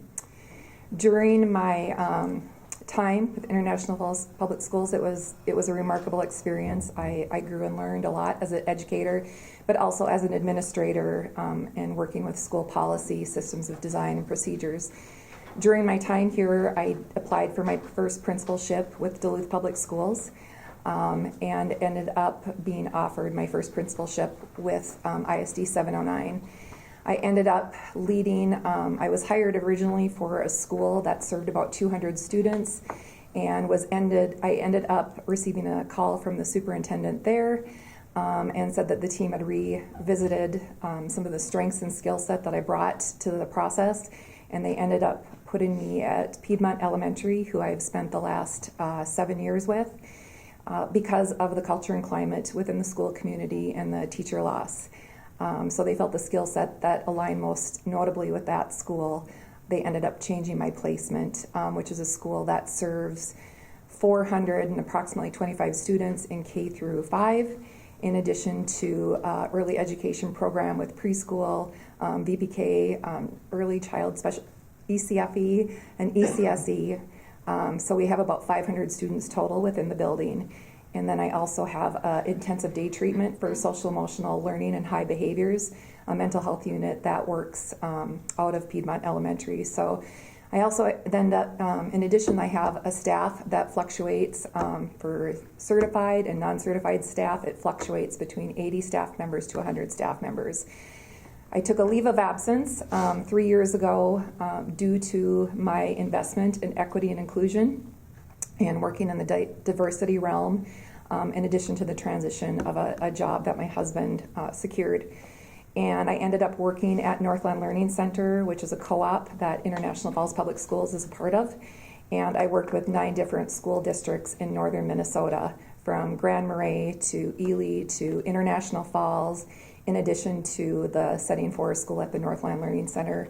So I worked with significantly high needs schools and very large school districts. Rock Ridge was one of those, and I worked in partnership with Rock Ridge, Virginia, and Eveleth as they did their collaboration and melding of the 2 school districts. Following my 2 years working there, I worked closely with MDE because of the disproportionality highlights that were recognized in the 9 district members. I completed that process and that work employment process and ended up returning to my leave of absence with Duluth Public Schools, and I was placed back with Piedmont due to some struggles they had during the absence of the 2 years that I was there. So I'm currently leading Piedmont Elementary and Duluth Public Schools, and it's been a phenomenal experience for me.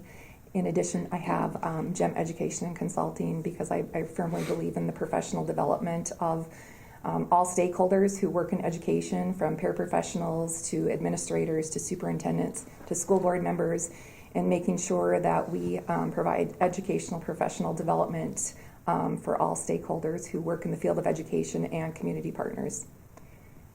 I think that's all. Thanks, Beth. That's it.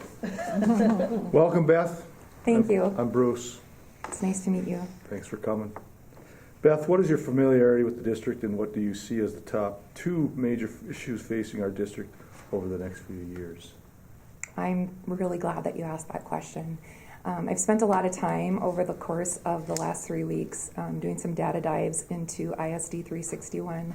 I've worked with the Minnesota Department of Education in their finance realm. I've also spent some time looking at the academic side in your reading, math, and science test scores on academic achievement, in addition to looking at some of your social, emotional, and behavioral needs within your district, in addition to the attendance concerns and enrollment concerns that I've most notably seen rise to what I see as a concern by the board here, in addition to your building principals and staff on student retention. So when you ask me about the 2 major issues facing your school district, what I can tell you from my data review that I did with the modes that I had access to, there's 2 areas that I have as highlights, but I also think they align to each other. And I would need to spend more time with your stakeholders who work in your community here, as in your staff, your students, and your families. But I see one as being your current test scores post-COVID, and that would be in relation to the math, reading, and science scores at your elementary, Falls Elementary School. And this is not an area of concern that I have with your teachers in your classrooms. I think it is a direct alignment to your school attendance. When you look at your school attendance numbers for the elementary school, I'm going to talk about the elementary school first. So when you look at your school attendance numbers for your elementary school, you have a threshold that is significantly below the state average. And when you look at the school attendance model and policy and state standards, you are looking at an infrastructure that is so significant in how it aligns to student achievement. That tells me that that is not a teacher problem. That tells me that obviously Tier 1 instruction, and Tier 1 instruction is general education in the classroom. That tells me you have a lack of students being exposed to core content. And if the students are not in their seats, your students cannot be taught. I'm very passionate about that area. I'm very well trained in that area. I did a significant portion of my studies in that area when I worked for the Northland Learning Center. So that was an area that really piqued my curiosity for 361 as I looked at this. And as I looked at the test scores, you have test scores that have taken a dip post-COVID in all areas, but most significantly in your area of science, which we know that that's a 5th grade state assessment area. And when you correlate performance that's under 50%, you have to ultimately look at your discipline data, your disproportionality data, in addition to your school attendance data. And part of your school attendance data also has to do with your tardy policy and when students are coming in. And I'll wrap this up, but one of the areas that is really significant in how that aligns to teaching and learning is if students are coming in at 10 o'clock every day, they have missed 1 to 2 core content areas in math, reading, or science. So again, as I close that area up, I want you to know that it is hard for educators to do diligence in their job if their students are not sitting in their seats and have the opportunity to be exposed to core standards and grade level material. So when I dug a little bit deeper into the high school model, I really wanted to take a look also at the test scores. The test scores and performance are higher at the high school, which is a positive area. But there too, there are some concerns in your school attendance numbers, your thresholds of school attendance, and in addition to your attendance policies. And again, I go back to what is the correlation for student attendance and what content areas are they missing throughout the day, and how does that align to your achievement? So that would be an area that I would go into with the stakeholders. And when I talk about stakeholders, I'm talking about your teacher teams, I'm talking about your union stewards, I'm talking about your building administrators, and we would start taking a historical dive into your data across 361. That being said, those are the two areas when I look at the separation of the schools, and I wanted to make sure to note that because they're slightly different, but overarching for 361, the second area that I would have concerns about is your student enrollment numbers. So one of the things I did is I spent time with MDE and I looked at your historical data for your trend lines, for your student enrollment. And I know in your board meetings, from what I've monitored, you have a significant concern about student loss to other areas within the outlying schools, in addition to your online schools, in addition to homeschooling. So when I looked at your data trends on your school enrollment, the numbers were through 2023. So you're really looking at your school data trends from 22-23. And in that school data, we looked at about a 5-year window. Your average number for students that are not attending ISD 361, you have 182 students that live in your district boundary that do not attend ISD 361. To me, that is a significant barrier, not only for our teachers, but a significant barrier for the bottom line and our fiscal opportunities. And to me, that is probably the number one concern that I would have in correlation with the attendance. I could talk about this area all day because I'm super passionate about it, but that is what your data supported. So I hope that answers that question. You did. Thank you, Beth. Yes. Hi, Beth. Hi.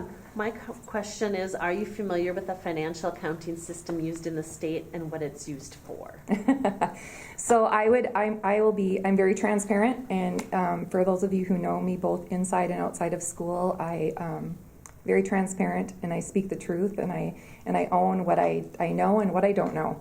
So what I can tell you for the financial accounting systems, I did meet with MDE on some of the financial reporting areas, and I have a very large revenue stream that I work with at Piedmont. My revenue stream for an overarching umbrella is $13.8 million for Piedmont Elementary for an operational expense to operate Piedmont. And it is a very robust system. So working with the state on their systems from UFARs and looking at your capital and you're looking at your revenues and expenditure streams. You're also looking at, for Piedmont, I'm a Title I school, so we're looking at compensatory funding. We're also looking at other avenues that we can bring in as funding resources. And right now there is a very big push for equity. So we look at grants, we look at other opportunities that can be brought in as revenue streams. But when you look at the overarching accounting system for public education, I can tell you, and I think Kevin would support this, when we look at the financial piece of a new superintendent, it takes about 3 years to fully learn that financial programming and what that looks like. But I can tell you from a personal experience, I worked in the compensatory funding, I worked with all of the ESSER funds, I've worked with operational facilities, again, Title I school, I worked with ADSES grants, in addition to bringing a significant amount of grant and underwriting dollars into our school district, in addition to working with high funds through the Northland Learning Center with the Minnesota Department of Education through our equity initiatives. Thank you. Awesome. We have 45 minutes. You're good. Okay, one page. We're good. So I don't know if you know this or not, but we recently had our business manager resign. Yes. And we have contracted with CISO. Are you familiar with CISO? No. CISO is a kind of a governance company that does those kind of business manager functions. They serve in... I think my superintendent talked about that yeah, today. they serve in over 35 states. And so they've told us that we will have like a face out from CISO to work with. But anyways, we also have a new payroll and benefits person. So she's very good, coming up to speed really quickly. Okay. But knowing this, new person working with CISO.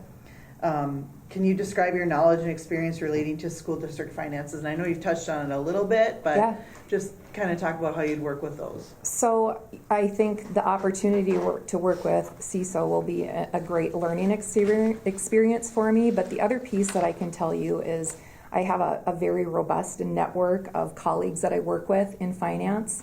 I've got a very close working relationship with the CFO for Duluth Public Schools. And most recently, the Duluth Public CFO took on the MDE financial CFO for the Minnesota Department of Education. So I feel, when we talk about experiences with finance, I think first of all, I think you need to have an exemplary working relationship with your finance person within your district. There has to be a critical trust in what that partnership looks like. In addition to a critical trust and transparency in working with your school board. I am not afraid to learn. I'm not afraid to take on challenges. But I think the other piece when we look at that is I've got experience in the payroll benefit side. I've got a robust experience in revisiting how to allocate funds based on what our data says within our school system. So if we are spending dollars in an area that we are not reaping benefits, that is not really at the end of the day serving kids and serving our staff, we have to revisit how those funds are allocated. The other piece that I can tell you is, I was a former business owner and I'm a current business owner. So I've worked in finance my entire life. One of the areas that, you have your revenue streams and you have your expenditure streams, and the fiscal responsibility is a critical part of that process, as is the application part in working with the state of Minnesota. There's additional funding streams in many areas that work under just the umbrella of MDE. So when we go back to working with the payroll benefits employee portion to negotiations, I've been an active member in what the negotiation process looks like, not only for the principal side, but I've served on the executive board for the ISD 361 principal unit and been very involved in the negotiation side of finance. This does not scare me, but I do have a learning curve in this area that I will invest in my professional development in addition to having many connections of support. And I would hope to tap into Superintendent Grover down the road. Awesome. Thank you. What are 2 strengths and 2 weaknesses of yours? It's always hard to talk about yourself. I'd rather talk about the team. I think my skill set is really centered around people. And at the end of the day, that means everything to me. The culture and climate and relationships and connectedness with the people that are under the umbrella of a school system, which includes the students. It includes the staff, from the custodian team to the teacher team to the paraprofessional team to the building leaders, in addition to our families and guardians, in addition to foster care. We have a number of students that live in their families in transition, foster care units, in addition to community. I would say, if you were to take a poll on my colleagues in Duluth, I would say they would tell you one of my strengths is engagement and people connectedness.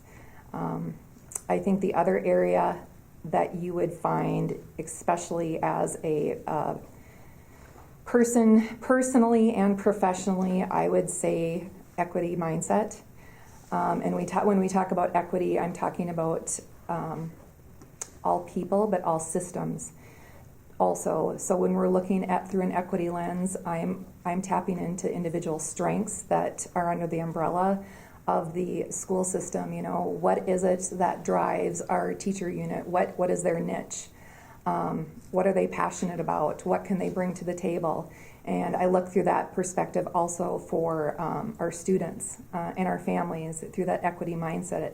What is it that they need? what access do they need to be successful within our schools? And that is not just underperformance. I'm talking about enrichment. I'm talking about extension. In addition to the equity alignment of our students of color, of our gender. You know, I have to tell you, I think Falls High School has done a tremendous job in working with the LGBTQ umbrella. So I would say, again, to close out my strengths, culture and climate, relationship driven, the people, and the other one would be leadership of processes and procedures under an equity mindset. All means all, and at the end of the day, it's about how do we best serve kids, families, and our staff. 2 areas of weakness, I like to use growth. And I would say one would be not only the financial piece. I feel I have a good foundation, but status quo is not good enough for me. I want exemplary, and I would do everything that I need to do to learn and grow as a financial leader for your district. But I do believe that I have a great foundation, but it is an area that I will invest in to do better. The second one, I guess I would have to say is sometimes my heart can get in the way, but I guess that could be a benefit also. I want the people that work for ISD 361 and the families that engage with ISD 361 and our students to want to come to this school every single day. I want them to be happy in their work experience, and I want them to feel like they are safe and welcomed.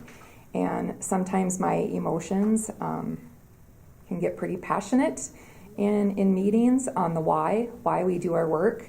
So sometimes I have to center myself and remember that in addition to the emotional side, that we have to lead with data also. So, but I have that in check, but sometimes you might see me be a little vulnerable. So you mentioned this a little bit, but can you describe your experience with contract negotiations? Negotiations are so fun. Let's just say that negotiations are important to the people. And the way I look through the lens of negotiations is I will never forget where I came from. And I will never forget that I started out as a public education teacher.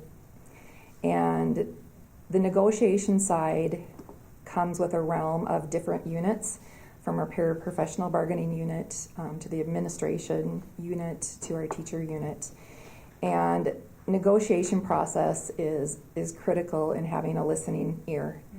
In addition to transparency in the negotiations, it is a critical part of going through the negotiation process to make sure that you have a solid understanding of the finances that are available and the finances of the future. So looking at what that data looks like from the financial side, in addition to the needs of the school district, when we're talking about the people power, we're talking about the systems of alignment. I'm all about future forward, that progressive mindset, but we also have to sometimes make really tough decisions.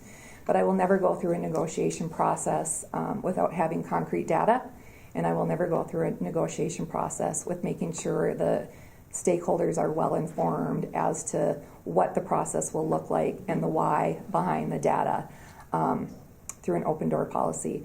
The negotiations process is really rigorous, and you have to go in with a listening ear, and you have to go in being prepared to have some challenging conversations, but also be willing to understand the why and what they represent and what their ask is for. Thank you. Would you describe, Beth, your approach to managing relationships with the various employee groups? Sure, that is an area that I would say is the foundationship of my leadership style. The management of relationships with the various employees that I lead starts with the culture and climate of the building. my belief and philosophy as a teacher, as a parent, as a building principal, and professional development consultant is that our kids don't do well if we don't do well. And if we have a school community that people don't feel that they have a sense of belonging and welcomeness in, it's going to infiltrate into every aspect of our school community, from how we do business in the classroom, to how our students walk down the hall, to the conversations that we have. So when we look at the management style of our relationships with employee groups in the building, I spend a great deal of time listening. I have an open door policy with my school board. I have an open door policy with my union stewards. I have an open door policy with my colleagues, my superintendent, in addition to my families. So what I would do as a superintendent for 361, I would carry that over at a little bit of a higher level, and I would have intentionally scheduled meetings, and you're going to see this in the information that I gave you. I submitted to you the transition for a superintendent in a 100-day plan for a superintendent transition, and what my expectations that I would expect you to have of me as I made this transition if I was given the opportunity. And what that looks like is communication and visibility. So I would schedule, I schedule ongoing meetings with your union stewards because I want to know what is happening within the community of the school.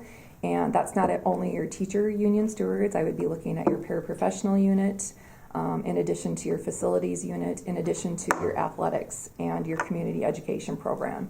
So that piece of management is critically important, so I can understand where they are coming from, how do we engage them in the progress of the future, but how can we address some of the challenges that they feel that they are having in our school community. I spend a short amount of time listening to the challenges.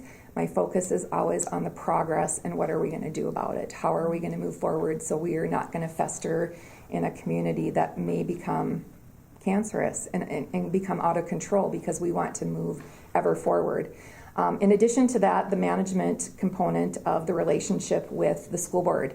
I know that you can't, when you have a certain number, you have to have a public meeting. So what we have tried to do within our school district is be on a rotation where 2 school board members come in and meet with the superintendent every week or bi-weekly.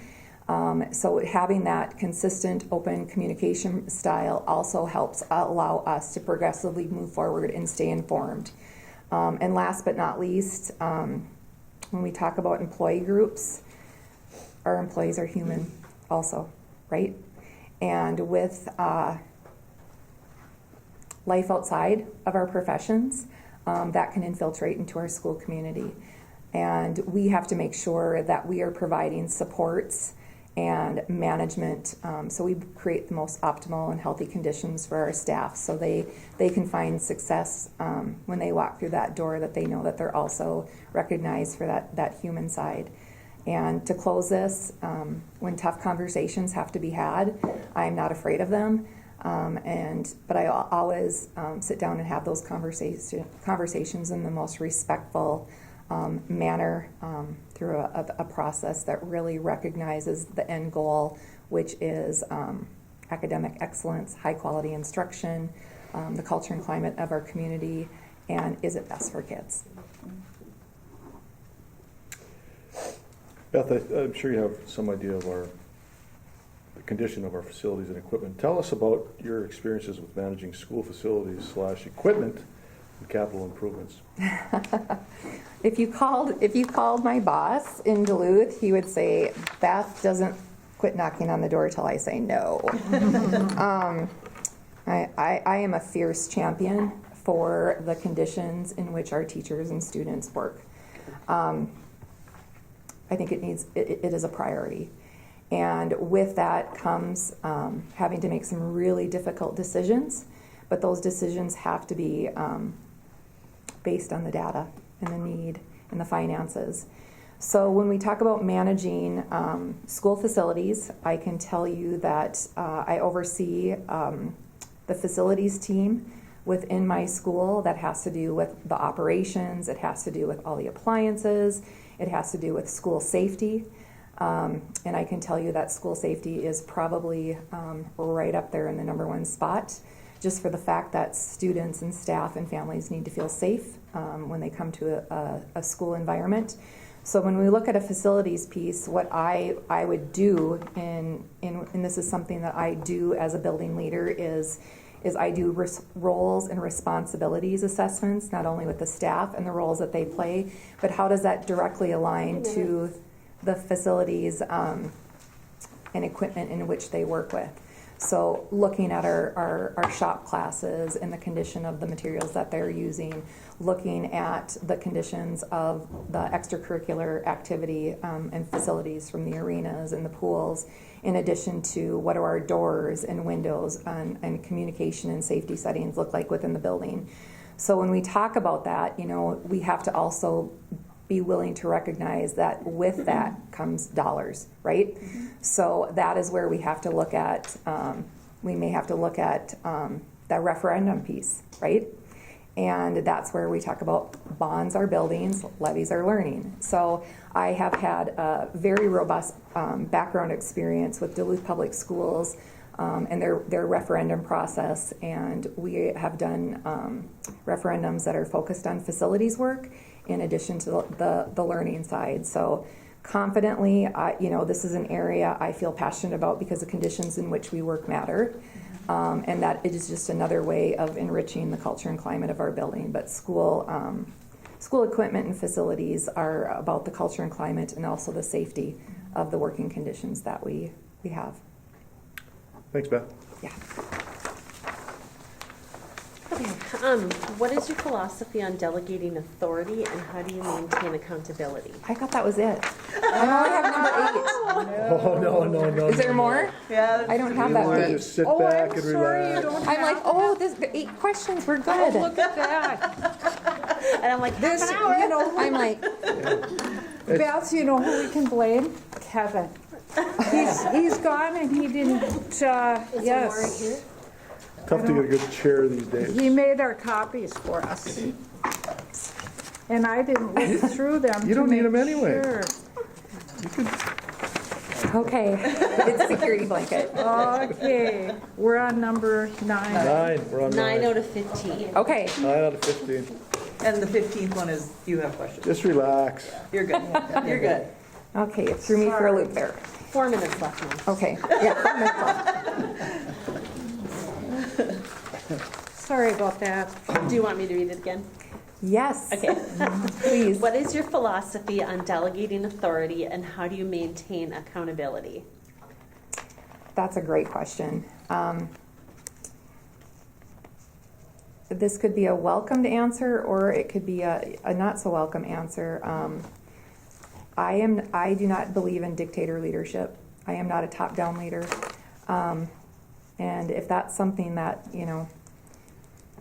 your board is looking for, I am not that person. And I'm going to just be really honest. I walk with the people of my school community, of my district. And what that means is the decision-making process happens through the collaborative units within the school community. I work closely with the site leadership teams, and I don't know if there's one leadership team between the two schools, if there's 2 different leadership teams. And I really count on those individuals to bring back information to their constituents. And that means not only, so when I talk about educators, obviously our teachers are our frontline people. They're some of our most important people in our schools. But I'm talking also about our paraprofessionals. I'm talking about our special education teams, our itinerant staff. So when we talk about delegating, that delegation happens through community and connectedness. And really, I do a lot of background work in finding what the strengths are of the people within the school, because I want people who are working on specific areas and committees that are passionate about the area.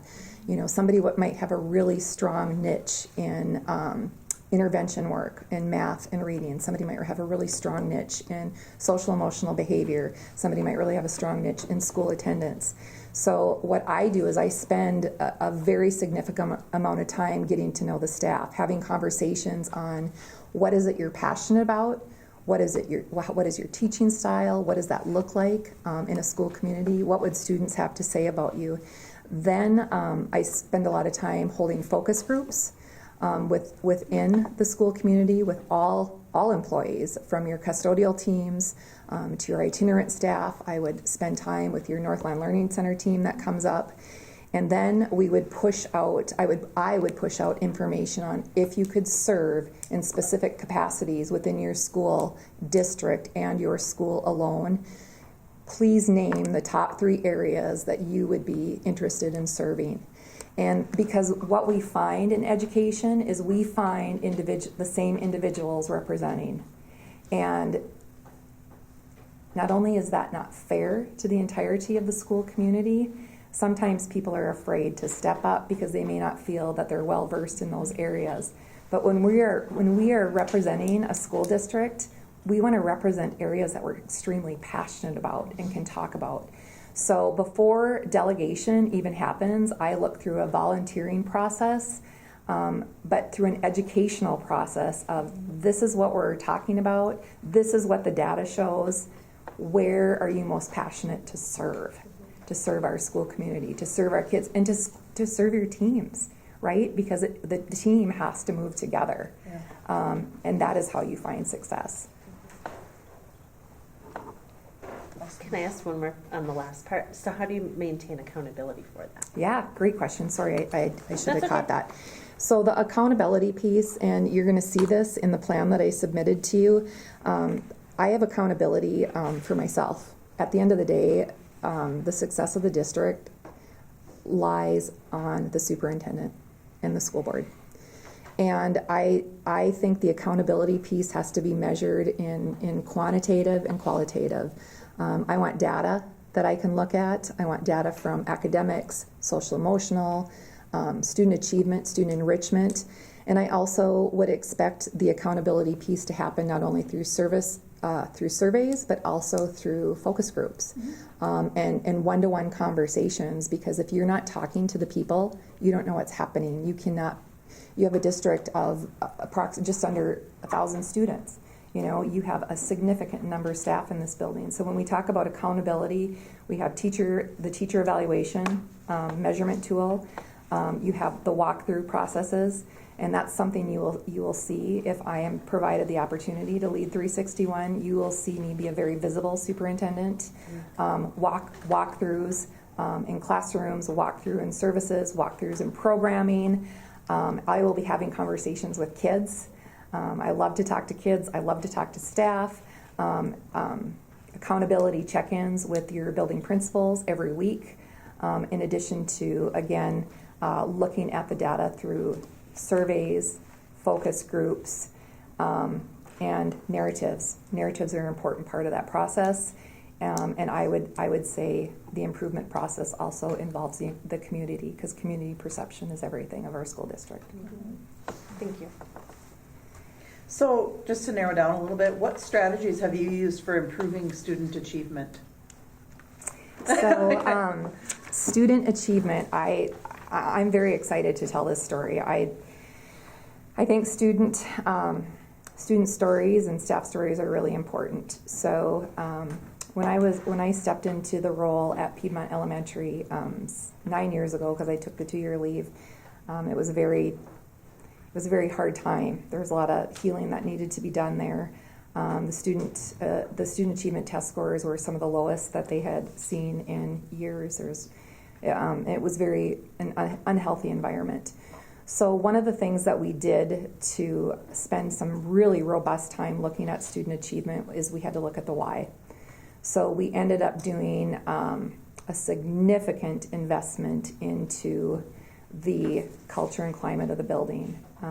Culture and climate of the building infiltrates into every aspect of a school functioning, and that includes teaching and learning. It includes behavior. It includes social emotional learning and also most importantly, family engagement, and how they perceive our school. So what we ended up doing is we ended up looking at the historical data of the math, reading, and science test scores. And we ended up also looking at, so I'm well versed in STAR, FAST, the benchmark, the screening tools that we use, in addition to our standardized tests. I don't spend a significant amount of time on our standardized tests because that's a snapshot of a child's potential. In addition, we spent a significant amount of time on performance of our students who receive special education services. Special education services in addition to our minority students. We found that there was a significant achievement gap in our students who are from marginalized populations, and we found that our Black boys and our American Indian students, which I also noted in my assessment of 361, is that your elementary school has been targeted for American Indian students and underperformance. So I'm well versed in the disproportionality numbers for American Indian students and Black boys. So what we ended up doing is we networked and brought in a resource team from our equity division with the district, and did a significant amount of professional development on the equity lens of working with our marginalized populations.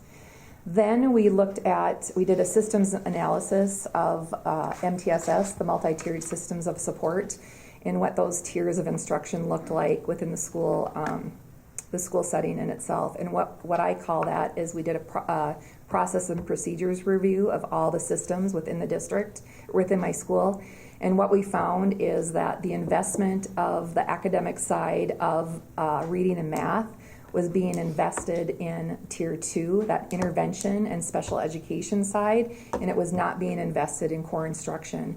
And at the end of the day, our students that house our schools are general education students first. And the students that receive interventions, programming, resources, service, special education services, they are all general education students first. These students were being pulled out of their core content instruction for services. So they were not being exposed to grade level teaching and learning. So we had to revamp, we did a building-wide systems and schedule comprehensive needs assessment, and we ended up revamping what we now call the overarching whole child MTSS model. And everything that we do became built around core instruction. Because if the teachers do not have the students in front of them for their grade level and benchmark instruction, they're set to fall behind and fall behind very quickly. In addition to that, we built an MTSS model around social, emotional, and behavioral tiers of support and services and resources within our district. In addition, we built an MTSS model on school attendance and what that will look like and how we work with families who are chronically absent. And then we brought in a significant number of community partners. It wasn't designated a school community model, but we implemented our own school community model, working with American Indian Education, working with some of the cultural partners within the community, in addition to building what that structure would look like in the course of a school day outside of taking kids out of their general education core math and reading. That led to a significant increase in a student performance the following year, and Piedmont was recognized for an increase by Duluth Public Schools in all areas for math, reading, and science, in addition to a 60% reduction in out-of-school and in-school suspensions. And we're on track for a 95% reduction this year. Wow. What steps would you take to address low staff morale, and how would you foster a positive culture moving forward? I was a Bronco cheerleader at heart, so that left with me. Sorry to hear that. That has carried, I think when you talk about low staff morale, that is a critical need to assess what's happening in the school. And I don't mean that disrespectfully in any capacity, but that tells me there is deep-rooted work that we need to do in the why. Culture and climate and staff morale under my leadership is what I umbrella term wins, worries, and what next. This is near and dear to my heart because I feel so strongly about any work environment that people need to want to get up each day to go and serve, and especially in education, one of the highest needs that I have ever seen before when it comes to social, emotional, and behavioral mental health needs post-pandemic that I have ever seen in my going on 15 years in education. It is dire, and what our teachers and paraprofessionals are having to work with significantly is impacting their opportunities to provide quality education. So that alone has to be addressed so we can create conditions that the staff can do their job. In addition to that, my job is to be the cheerleader for ISD 361, and my job is, I'll close with this. This is my personal and professional philosophy, whether I worked in education or I worked in my dad's jewelry store or in a bank. Your school tone is set by your leader, and your building culture and climate is set by your administrators. Your classrooms culture and morale is set by your teachers. Those are the spaces that we're in charge of, and if we are not creating spaces that kids want to be in, we have to sit down and talk about the why. In addition, we have to take all those individuals and we have to engage and intertwine so we create staff morale that not only supports each other personally and professionally, but we have to remember that sometimes our negativity, we have to do negativity check and do some self-reflection. It needs to stay at the door. Mm-hmm. And those are sometimes tough conversations to have, but sometimes there's a reason behind why it's happening. Last, to move forward, I think it's really important to spend some time doing a deep-rooted comprehensive assessment on the culture and climate of the building. If you don't have a culture and a climate that is positive and progressive, it's going to infiltrate to all aspects of your school community.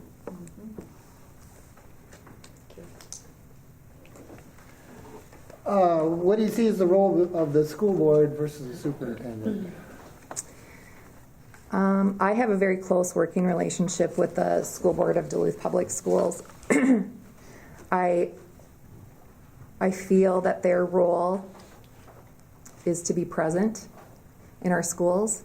Obviously, you have jobs that you're committed to within our community, but I think it's instrumental that there is a close working relationship with the constituents and stakeholders. I think it's very, very important. You are the governing board. You're the decision makers of our district.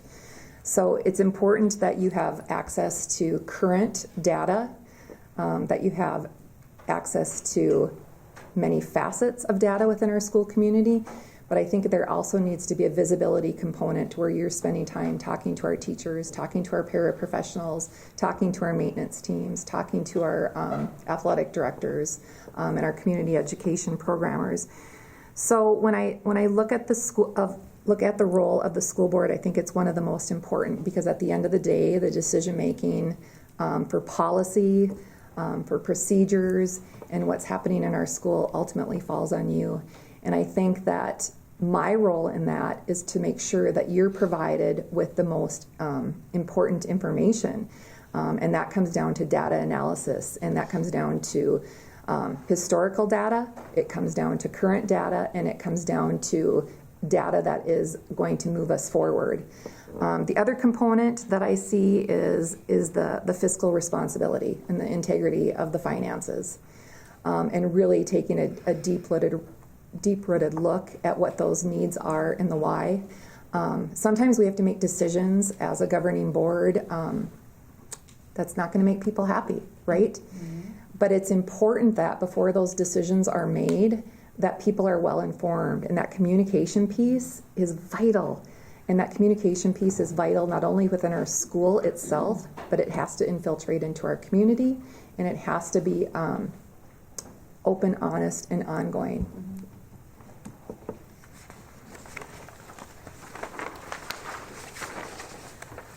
Beth, how would you go about establishing good public relations in this district and community? I'm a community-centered leader, and when I say community, I would say community-centered when it comes to our kids, community-centered when it comes to our families, community-centered when it comes to the umbrella of the school district. I think this is probably an area of strength that I would bring to the role of the superintendency. Is I was born and raised here, but I also had I've had the experience with rural school districts, but I've also had the experience of working under an umbrella of a school district with 8,000 students. I was born and raised in family business. So my networks and my community partnerships within this community, I would say, are one of my strengths. I have close ties with the business community. I have close ties with nonprofit organizations within this community. I have significant connections with business communities that don't even, that are not, that brick and mortar within our community. And what that looks like in good public relations is visibility, committee representation, having, for example, membership at the Elks, having close conversations with the board of directors and the team at the Rainy Lake Medical Center to Essentia, being actively involved in partnering and keeping people abreast of what is happening within our school district. Unfortunately, we've seen an economic turn within our community, but that does not mean there is not possibility and hope. Because sometimes we think that our big businesses are the pillars of everything that we do. We have so many incredible small businesses and small organizations within this community. I mean, look at what your Bronco Pride programming does. The fundraising and the contributions of the people within this community. And sometimes you just have to ask, but you have to ask and you have to support what you're asking for. And at the end of the day, when it comes down to kids and how it's going to benefit kids and how it's going to create optimal conditions and opportunities for our staff, it's rarely that people will turn away to that. And so I feel that is an area of strength, and that comes down to visibility, communication, and networking. Thank you. So Beth, why do you believe you're the best candidate for this position?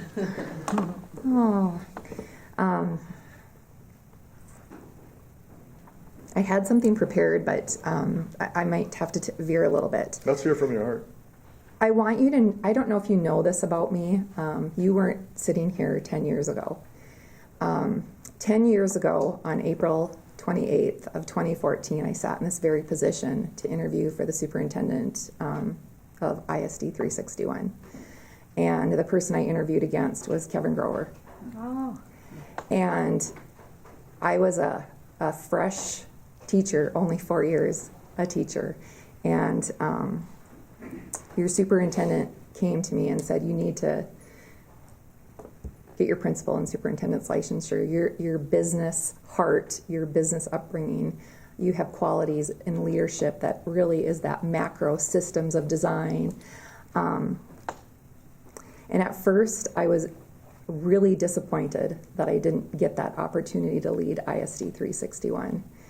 But I want it, and I'm very honest when I say this.